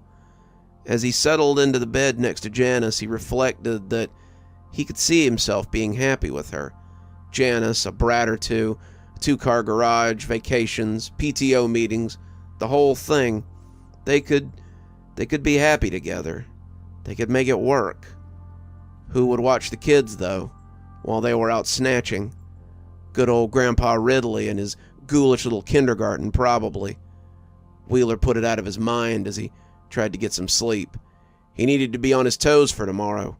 Tomorrow, they'd be going home, one way or another. Dunston fidgeted as he sat in the hard plastic chair in the waiting room. He had put on a slightly wrinkled button-up with some of his nicer jeans, but his scuffed sneakers were the only shoes he owned. There was a couple in there now with Patty, and it didn't sound like it was going well. Patty had a shrill voice, something that Dunston had heard many times from down the hall as she suffered from night terrors. And the same scared voice was on display now. Whoever the couple was, they were trying to assure her that they had a very nice home, a lovely room for her, a great school that she could attend, but it was getting them nowhere. Patty sounded like she was having hysterics, and Mr. S was having trouble keeping her from psyching out. Dunston kept looking over at the plastic chairs on the other side of the room, wishing someone would arrive to fill them. The room was set up so the kids could sit on one side and the prospective parents on the other. This meant they could talk if they wanted, but there was enough space to make the kids feel safe as well. It was a good system, but it was a little detrimental when no one had showed up and you were sitting here alone. Dunston kept hoping that they were just late, but had begun to wonder if they were going to show up at all. He figured they had bailed, and now he was just wasting his time here. Patty came out a moment later, running for the back of the house while Mr. S apologized and went after her. The couple came out, the woman looking nervous and the man merely put out.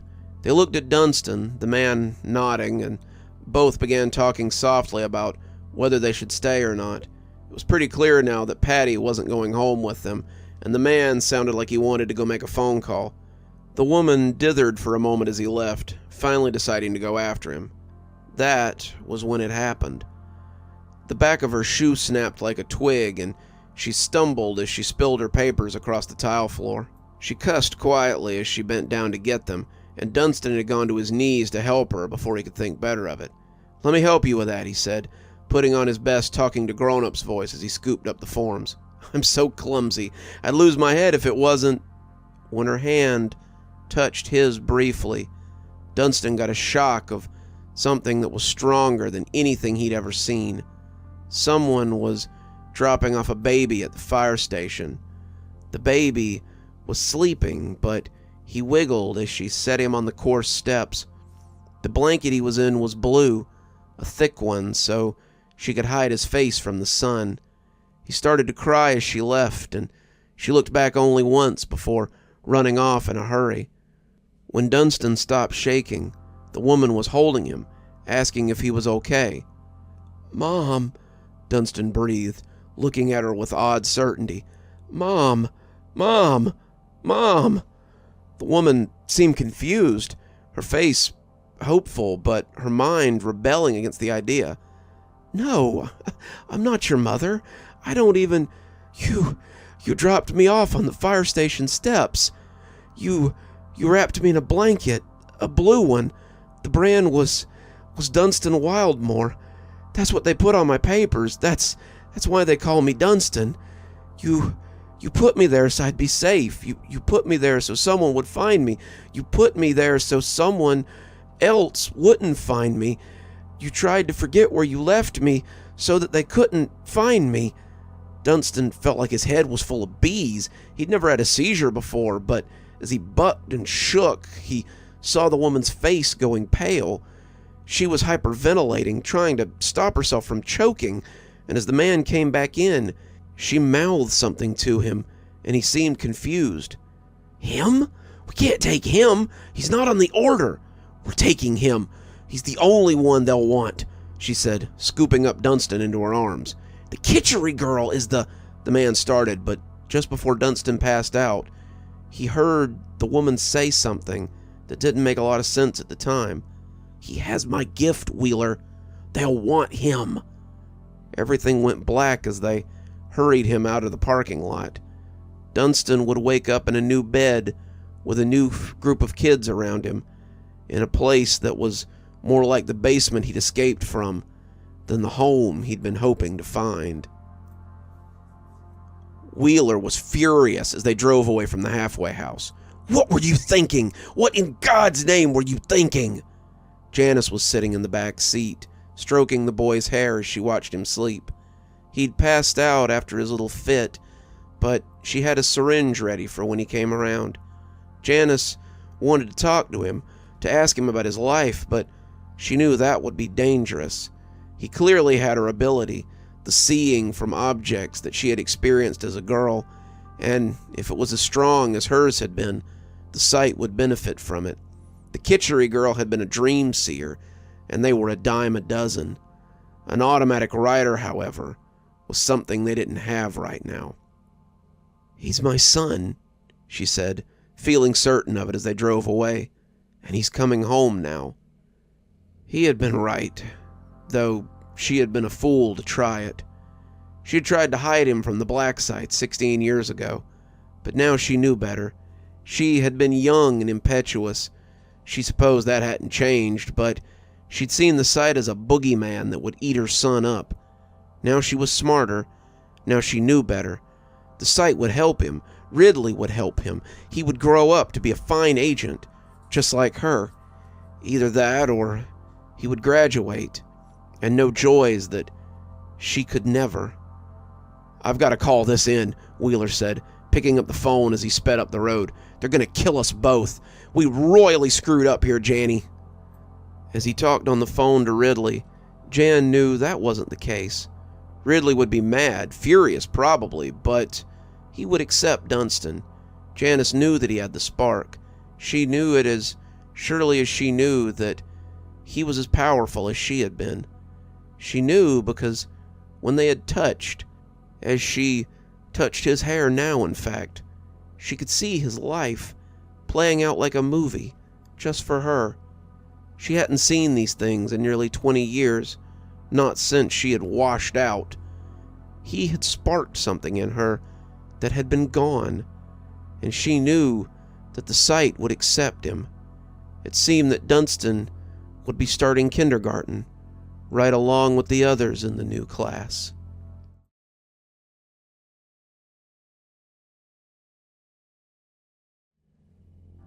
Gerald crouched low as he prepared to make a break for it.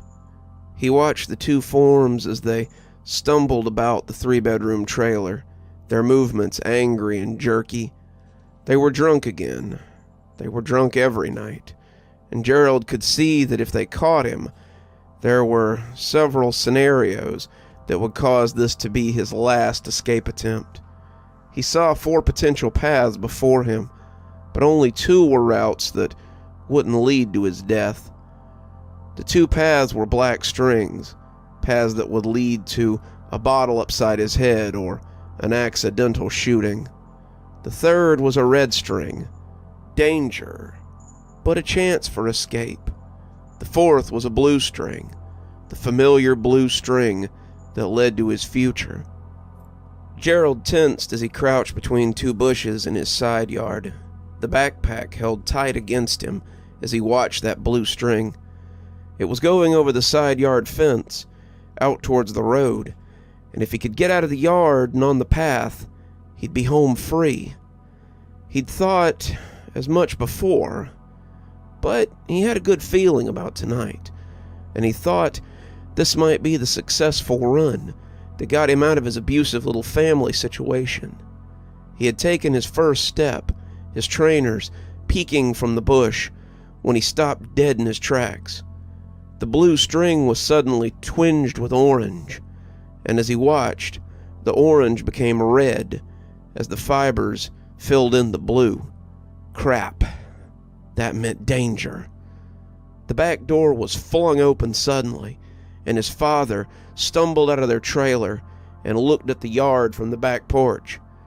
"Gerald! Where the hell are you, boy? I know you're out here, Gerald. You better get your ass back over here right now." Gerald was still as a statue. Had they checked his bed already? They couldn't have found the trap door that he made in the corner of the closet, or they'd be a lot madder than they already were. Clearly his dummy hadn't fooled them, and now he had been discovered. They didn't know where he was, but they suspected that he was close, and they meant to find him before he could escape. He looked back at the blue string, and sure enough, it had gone from blue to red, and was now slowly becoming black to match the other three. If he went forward with this plan, he would surely die. The only way open to him was back the way he had come, the cord still a pulsating red, back into danger. But danger beat death every time. His dad was going back inside, and Gerald had made his move as the door closed. The trailer skirting came up easily, the victim of so many other botched escape attempts, and he was under the trailer and heading for his room with practiced ease. He peeked through the hole that he had made, the rug he had laid over it bulging as he checked his room, and found it to be empty. He left his backpack under the house and came up into his bedroom just as he heard his dad's heavy footsteps in the hallway. Gerald gritted his teeth. The old man was faster than he expected, and as Gerald made his slow way towards the bed, he was certain that his father would throw the door open and freeze him like a bug in the hallway light. He was nearly there, 3 easy steps, when he heard the clatter of the knob as his dad's meaty paw gripped it roughly. "Better be in that bed, you little shit!" Gerald tensed, seeing the black string that was forming between himself and the door, and knowing this beating would be his last. "Leave him alone, you brute," came a slurry voice from the living room. "He's probably just asleep. Let him sleep before you wake up the whole damn trailer park yelling like that." The doorknob stilled, and Gerald didn't look the gift horse in the mouth. He'd slid beneath the covers as his father's angry steps went up the hall, yelling at his mother to shut the hell up, and how he would discipline his boy any way he saw fit, and how... But Gerald shut his eyes as he shut out the yelling and shrieking, the sound of flesh on flesh as his dad slapped her or beat her or any number of other things. Gerald closed his eyes and scrunched down beneath the covers, praying it would all just end and he could fall into the mattress and be nothing but an afterthought. His dad didn't come back that night, and Gerald drifted off to the thought that at least he could try again tomorrow. The joy that thought brought him was not something that should bring solace to a 10-year-old, but Gerald wasn't a normal boy, after all. Gerald could see the strings, and the strings helped him stay one step ahead of his dad, his mom, and anyone else who might want to hurt him. Gerald had been able to see the strings for as long as he could remember. They were different colors, and he figured out pretty quick what they meant. Red was danger, orange was caution, yellow meant someone would likely be his friend, pink meant someone loved him, green meant he was being led towards money or other things, black meant certain death, and he had only just realized it in time the first time. Then there was blue. Blue was like the guiding marks in video games. Blue led him towards his destiny. At least, that's what he believed. Whenever a blue string led him to a person, they were always an important part of his life. It had led him to Kevin, his best friend. It had led him to Mr. Turner, the teacher who had gotten him through the 2nd grade and had helped him right up until his dad took him out of school. It led him to Lou, the janitor who had protected him from Hank, his bully. It had led him to Mrs. Castleberry, the teacher who had tried to help him escape his abusive father, right up until they had removed him from school. The blue string helped him grow closer to his goal, and Gerald was curious where it would lead him next. away from this crumbling meth trailer, he hoped. It hadn't always been this bad, of course. When his dad had been working at the disposal plant, he'd been a nice, normal guy. He worked from 6 till 2 every day, had weekends off, and he'd been using a little bit of the meth to keep up with the younger guys at work. He had it under control, and his drinking wasn't so bad. He got a little drunk sometimes, but Gerald remembered his dad as a happy drunk who was the life of the party at cookouts and family gatherings. His mom had always been the rock at home, keeping everything together so that Gerald had a nice, soft place to land when he came home from school.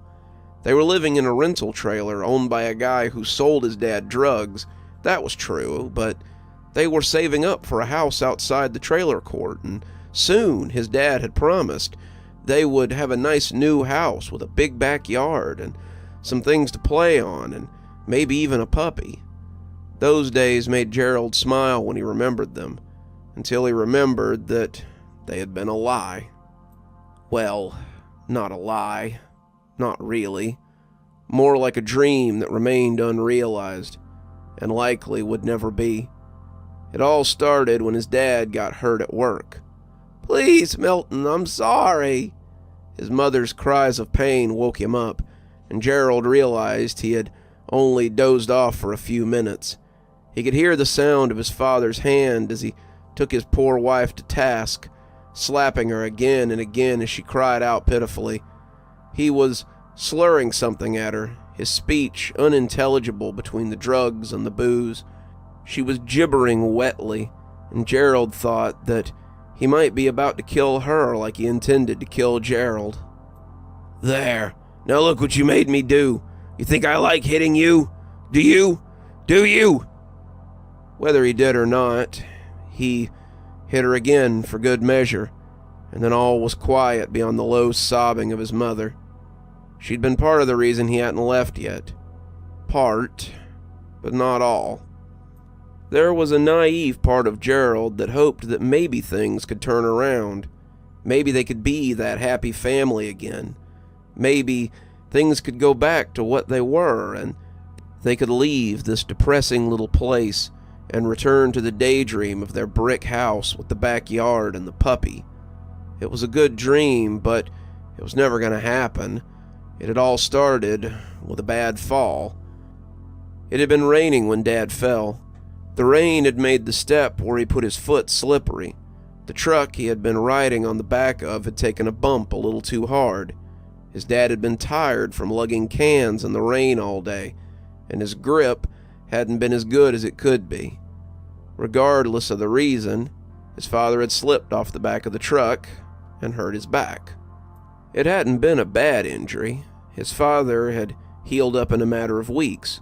The problem was that they had drug tested him, and when they found drugs in his system, they fired him. They assumed the drugs were the reason that he had fallen off the truck. They assumed that he had been wired on meth and gotten hurt. They assumed he wasn't being careful, and they let him go.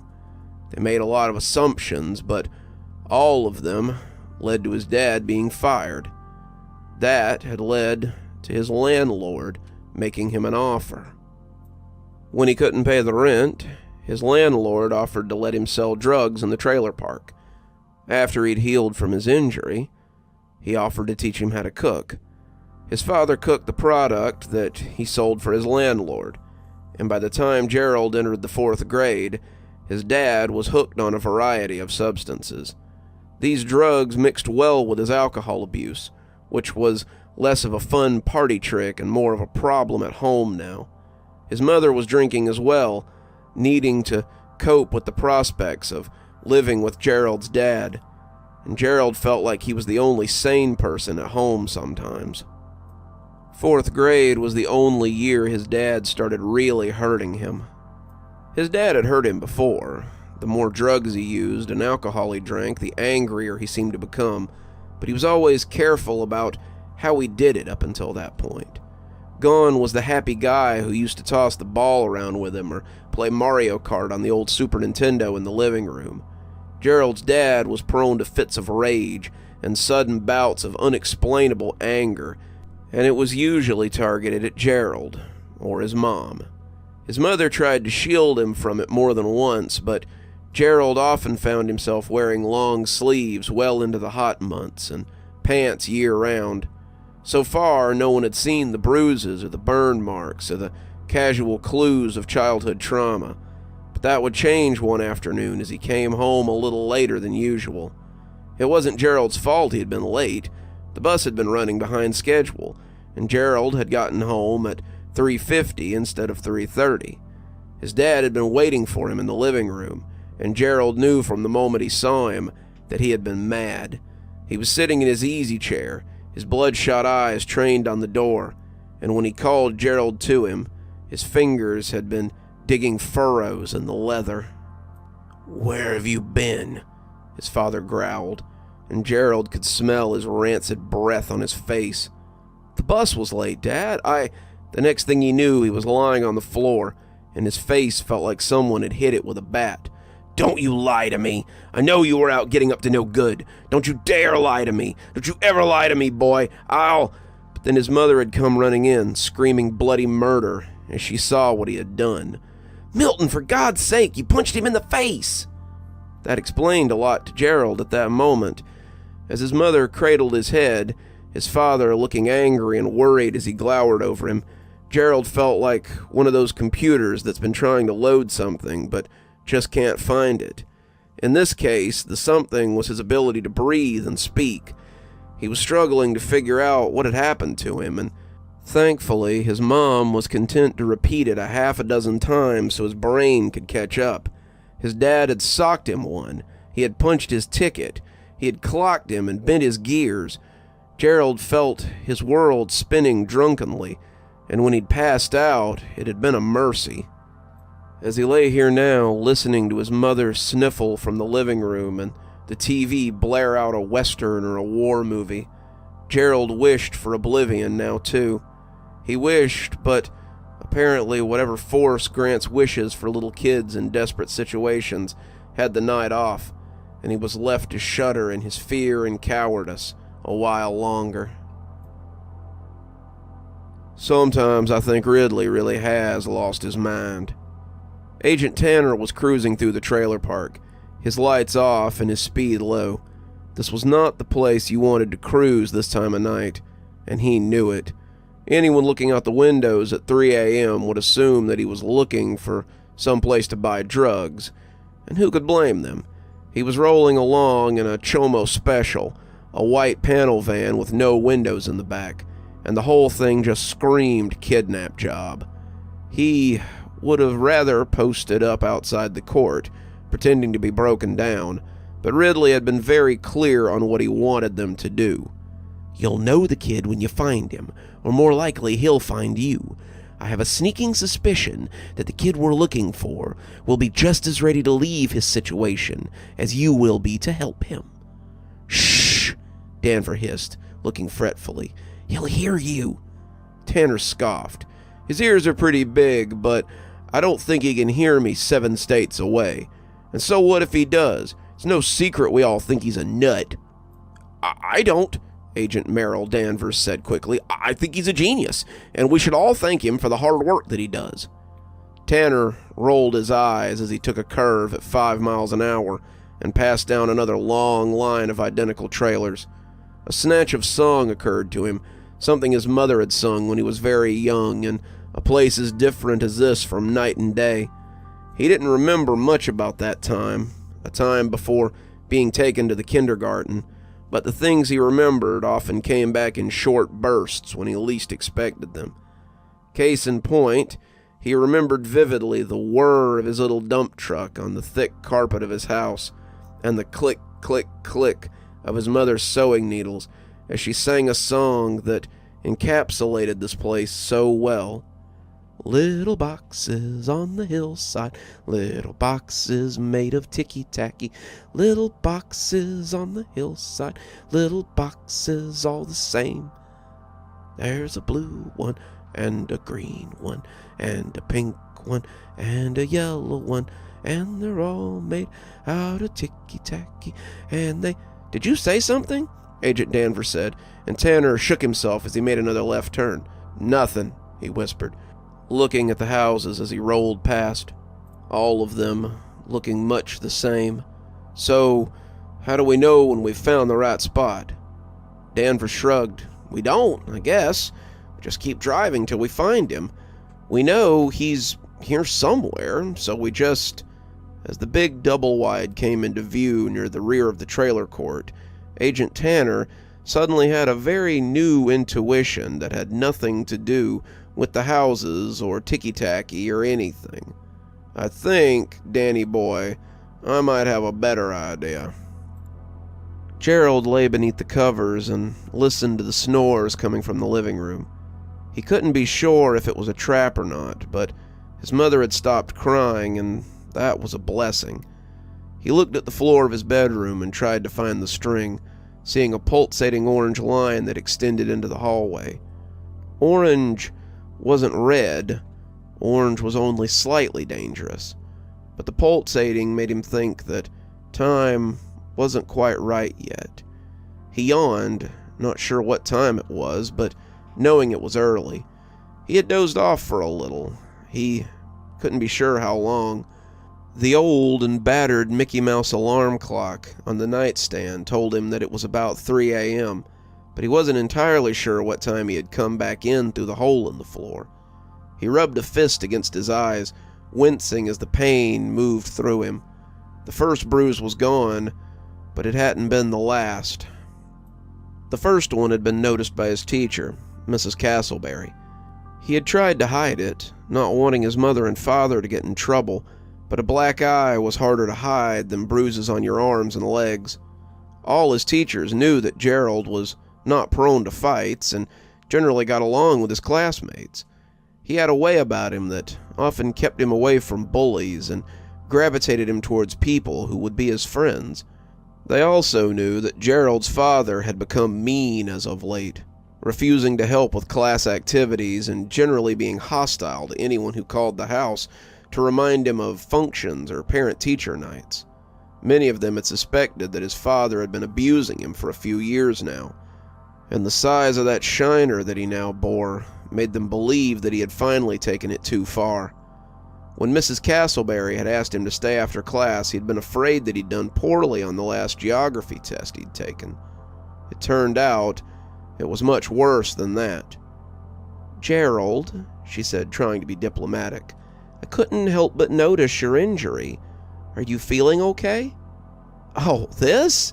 Gerald said, trying to laugh it off. It's nothing. I fell down the porch steps," he said, grasping for something that would sound believable. Mrs. Castleberry gave him a "we both know better than that" look, but proceeded on. "Oh my, well, I hope your parents took you to the hospital afterwards. Head wounds like that can have underlying effects on you as well." "Yes, ma'am," Gerald hedged, "only they weren't home when I fell. I showed them when they got home, and since I wasn't feverish or dizzy, they said it was probably okay. Mom checked in on me throughout the night, and I guess I was just fine." "That's good," she said, though Gerald didn't think she really believed him. "Gerald, I think a great deal of you. A lot of your teachers think a lot of you, too. You're a joy to teach and a bright young man. Being as bright as you are, I know you know the difference between the truth and a lie." "Of course, Mrs. Castleberry," Gerald said, but I haven't lied to you. I really did. Gerald, I can see the knuckle ridges under your left eyebrow. You can be honest with me. If your father is hurting you, then it needs to stop." Gerald had begun to feed her the same line a second time, but that's when he saw the string. Right around her stomach, looking for all the world like a weird intestine as it flowed from her, was a blue string. Gerald had learned to trust the strings more than he trusted people. He'd seen one attached to Kevin when he first met him, and knew they were meant to be best friends. He had seen one attached to Mr. Turner, and even though he hadn't known him, he would have surely failed the second grade if he hadn't trusted him. It wasn't that Gerald was dumb, not by any stretch, but he was distractible. The strings often kept him distracted, watching as they zoomed off in every direction, but Mr. Turner had helped him with that. "I had a similar problem when I was your age," he confided, though Gerald hadn't told him about the strings. "Everything was more interesting than school, and I had to find a way to clear my mind. When you feel like that, just close your eyes and breathe in deep, then push everything out and find your peace." That had helped, and Mr. Turner had helped him with other things too, and that had helped him get through the fractions and grammar and memorizing state capitals. Then there was Mrs. Castleberry, an adult that he had thought would just sail in and out of his life, until right this moment.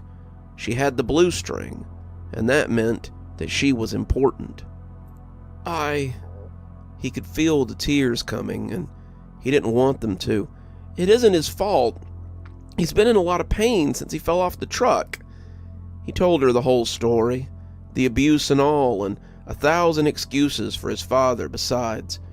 He made it pretty clear that he didn't blame his dad for any of this, and it must be the pain or his behavior, and not that his dad was a bad guy.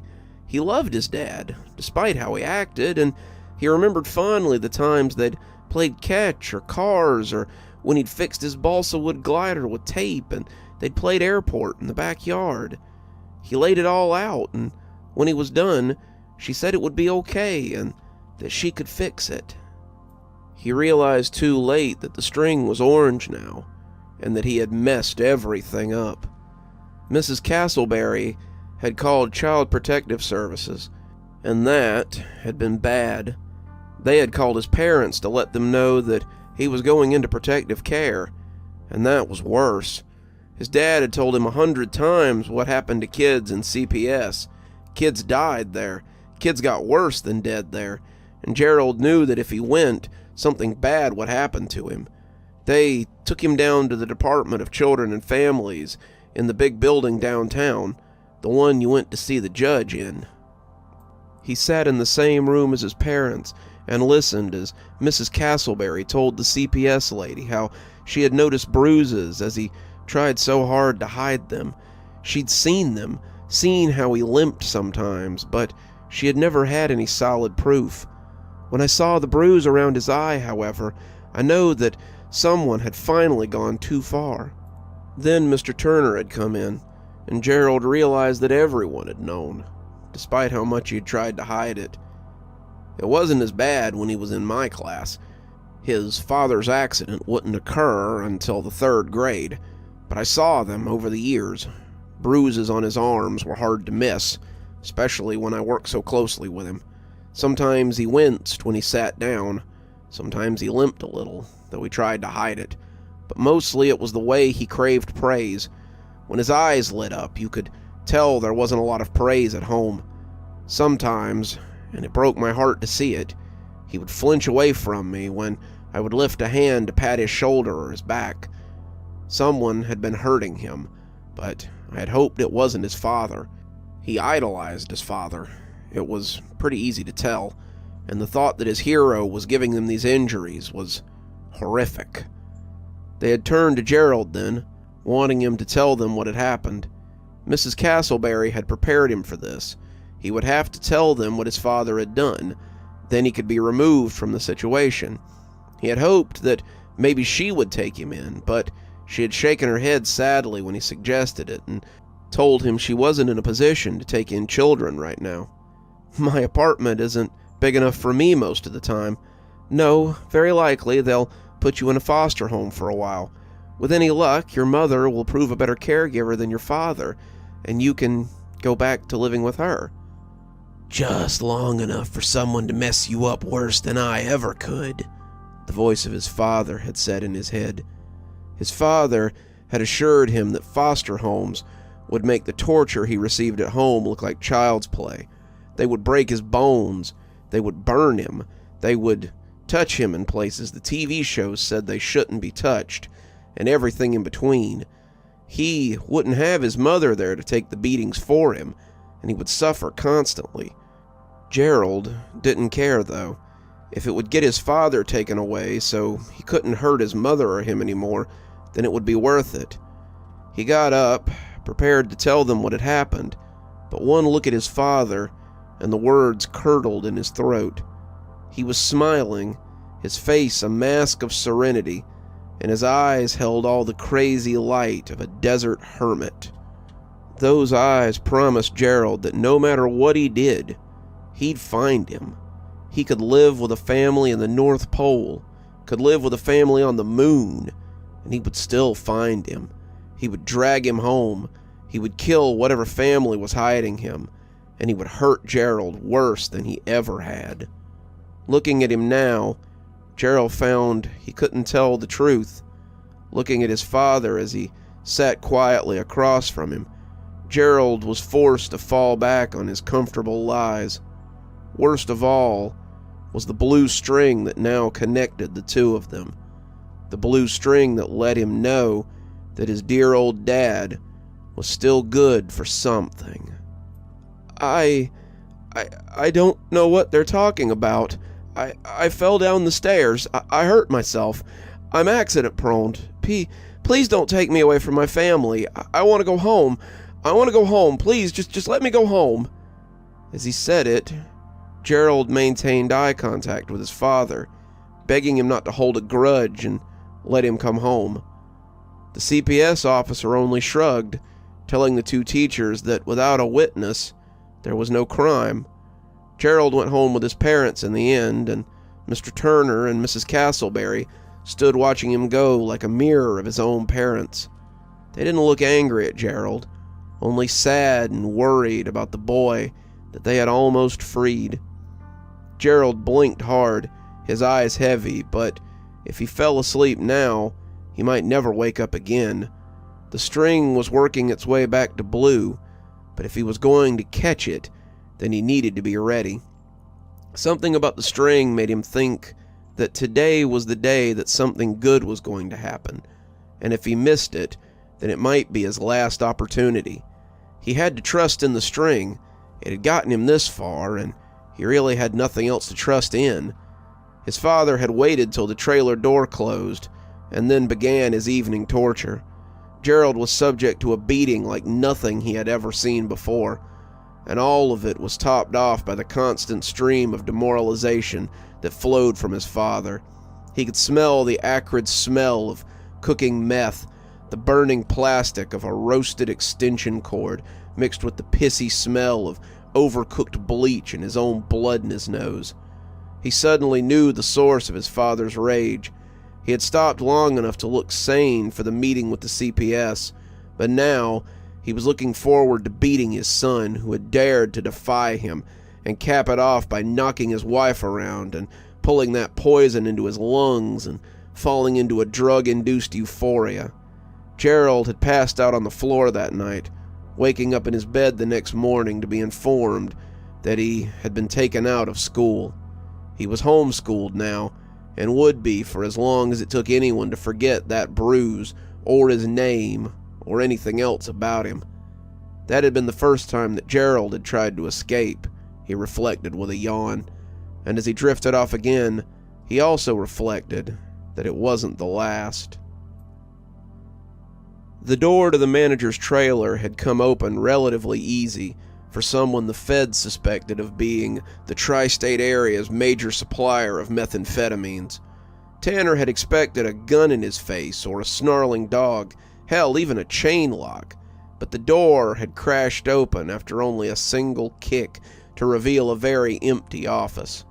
The trailer was mostly for show, he suspected, and Vernon Graff, the drug kingpin of the trailer court, was likely shacked up with whatever bad-skinned waif he could find his way into. With the product he was supposed to be pumping out, she might even have half her teeth if he was lucky. Tanner and his less-than-eager accomplice had fallen on the filing cabinets in the adjoining room like flies on dung. The trailer court wasn't huge, maybe 50 units, and though Mr. Graff was a decent drug manufacturer, his bookkeeping was subpar. His debt records, however, were on point, and Tanner soon had the information that he was looking for. There were about 20 kids in the trailer court, some families even having more than one. The place was mostly for guys who worked at the steel mill or the paper mill, and the number of families here was surprisingly low. Of those 20 kiddos, about 12 of them were boys, the gender Ridley had designated. Of the 12, 4 were in high school, which put them right out, and 3 weren't in school at all, which also put them out. That left just 5 kiddos to go through. Not bad odds, all things considered. "We can start with the Neely house. It's 2 rows over," and Tanner began, before he was so rudely interrupted by the loud caw of an angry drunk. "What the hell is this?" came a voice from the front, presumably Vernon, after staggering in from whatever trailer he had been entertaining the night before. A quick look at his watch showed Tanner that it was nearly 5 a.m., and the sun was beginning to peek over the horizon just a little bit. They'd taken too long, even with Danvers' trained eye for info, but maybe that wasn't such a bad thing. He flicked his head at Danvers, telling him to get beside the door, and as Tanner drew his Glock and made ready, he felt that same stab of exhilaration shoot through him that always preceded violence. Maybe he'd have to hurt the guy, maybe even kill him. Danvers looked unsure as he held up his Sig Sauer in a shaking hand, but Tanner was cool as a cucumber. This was the work that he enjoyed. "When I catch you miserable sons of bitches, I swear to God I'll string you up in the yard. Is that you, Trevor, you coked up little slag? I swear to God, if you're trying to rob me, I'll bruise your face up so bad that none of your bears will want to..." He pushed the thin little door harder than he strictly needed to, and came into the office like a charging water buffalo. The door crashed into Danvers, the little man making a sound before bumping into the wall, and when Vernon Graff turned to see what it had been, Tanner hit him with the butt of his gun on the back of the head. A few minutes later, Vernon had an even ruder awakening as someone threw vodka in his face from a nearby mini-fridge. By then, he was tied into his office chair with extension cords, and the sun was less of an idea and more of a promise for the near future. Tanner wasn't a little guy, but it had taken him and Danvers both to get the bulk of the meth-dealing landlord into his chair. The vodka, he was hoping, would sting his eyes and make him less likely to ID the two, though that really didn't matter. When you worked for the black site, your records looked like someone had gotten a little goofy with a black marker anyway. "Good morning, Mr. Graff," Danvers said, using his calm and delicate accountant's voice. "This won't take long. We just need to ask you a few..." Vernon Graff spat a lot of spittle and foul-smelling vodka into his face, and Danvers' next words were lost amongst a lot of coughing and huffing. "Screw you! You ain't got nothing! I ain't got nothing for you stupid druggos here! Get the hell out! Right now! Before I..." But his bluster was lost as the cold nose of Tanner's Glock found the thick and arthritis-kissed left knee that Vernon was bouncing without realizing it. The bouncing stopped as he spoke. "Looks like civility's off the table, Danny boy. Now then, Vern, either you answer my questions, or you will have to learn to chase trailer park jailbait and cook your poison with only one working knee. Do we have an understanding?" Vernon opened his broken-toothed maw, likely to deliver something angry and stupid that would leave him with a bullet wound, but he closed his lips around it and nodded instead. Well, Tanner thought, he'd be dipped. You can teach an old dog new tricks. "We're looking for a kid, about 10 or 11, who might possess some weird abilities. Nothing too weird. Maybe he moves stuff around. Maybe he guesses a little too well. Maybe he avoids you like the plague because he knows you're thinking about taking more than his lunch money." Vernon bristled again, but the cold nose of the gun doused his anger a bit. "Either way, we want him. We'll find him. The question is, are the cops going to find you with a sock in your mouth and tape holding it in, or a nice fat bullet hole in your skull? Either way, they'll never catch us. We're ghosts, Vern, and we don't catch easy." "I don't know nobody like that," Vern answered, too hastily, Tanner thought. "Think real hard, Vern," he said, taking the gun off his knee and putting it up against the fat wattle of his neck that covered his chin. "Think really hard, 'cause there's a 1911 in your desk drawer over there, and a 9mm slug is a 9mm slug, especially when the weapon's in your hand and the suicide note is so convincing." The gun shook, but it had nothing to do with Tanner's grip. "I don't know," Vern begged, beginning to cry big, greasy tears. "I don't know anyone like that. Kids around here are half inbred. They barely pass high school, let alone have weird powers. The McCluskey brat has a webbed foot. Forrester girl has a lazy eye. The Nemo brat has a colostomy bag 'cause his shitter doesn't work right. Is that what you're after? None of them are special, but you can take all of them. Only don't kill me. I don't want to..." He paused as Tanner reached up and pulled the slide back, ejecting a bullet which he caught and palmed. 10 seconds, Vernon. We can find him without you, but why not make it easy?" "I don't know," he wailed, afraid to move too much. The sound of a drawer opening roughly made him shudder. 9. "Brad Neary's kid has an eye for ball pitches," Vernon shuddered out. The cold barrel of the Glock went away, but it was replaced with the familiar barrel of the 1911. 8, Tanner intoned. The Glibson girl has a mouth like a Hoover," he practically squealed. 7, Tanner called, working the slide and checking for ammo. Just his luck, a full clip.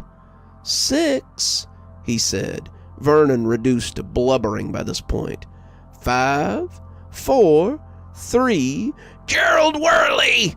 he screeched, holding his hands up as much as he could to stop the counting.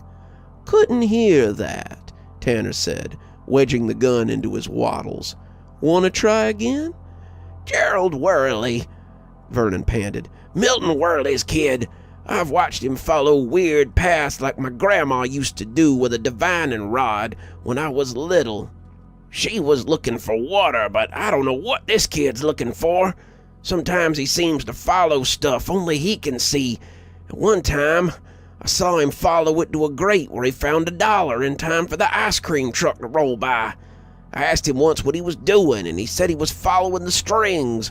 I don't know what that means, but it was so weird that it stuck with me, you know?" Tanner took the gun away, nodding as he thought about it. Gerald could see the ways that fate might take. "Thank you for your time, Mr. Graff," Tanner said, hitting him with the butt of his own gun hard enough to crack his skull. Vernon Graff wouldn't die, not that day, but he would spend a few days in the hospital after his secretary came in to find him unconscious and bleeding on the carpet a half hour later. Tanner's prints wouldn't be found anywhere, and the whole thing would be chalked up to a robbery. Vernon would be very vocal about how they had been the ones to abduct Gerald Worley, probably hoping for a reward of some kind. Whether they believed him or not, Gerald would be long gone by then. Gerald snorted awake, cursing himself for falling asleep.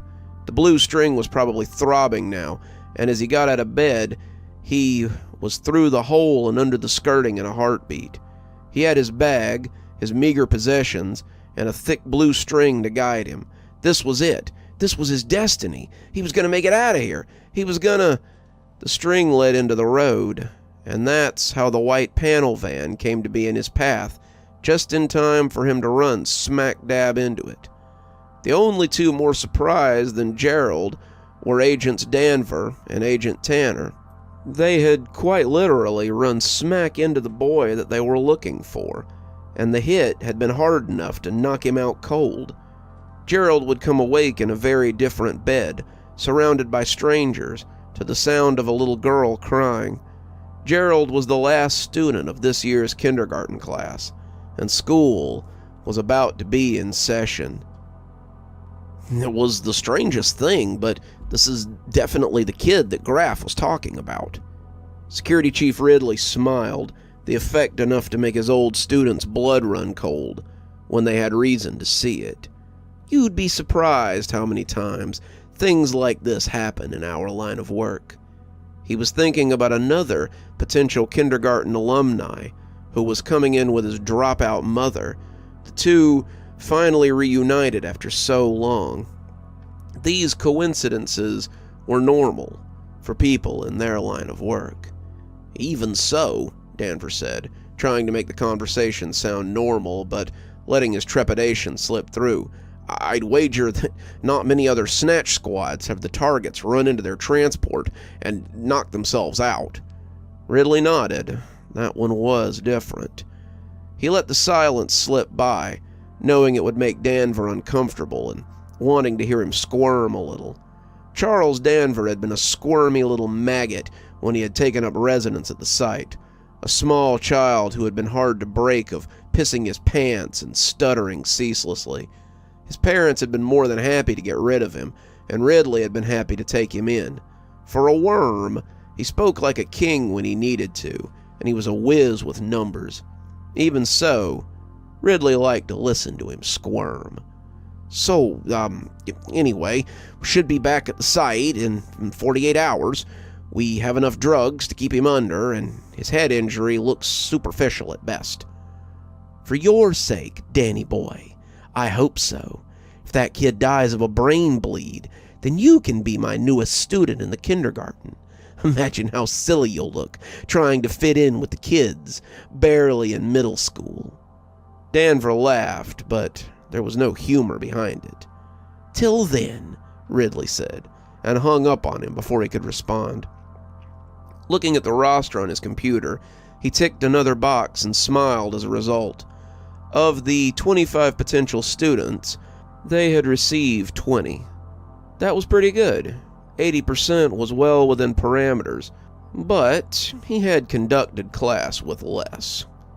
By the end, there would be less anyway, and that too was expected and acceptable. He would burn them out, they would take their own lives, some might even kill each other. This was expected and acceptable. This year's class will be most interesting, Ridley said, the lights of the screen turning his glasses into a glare-blind window.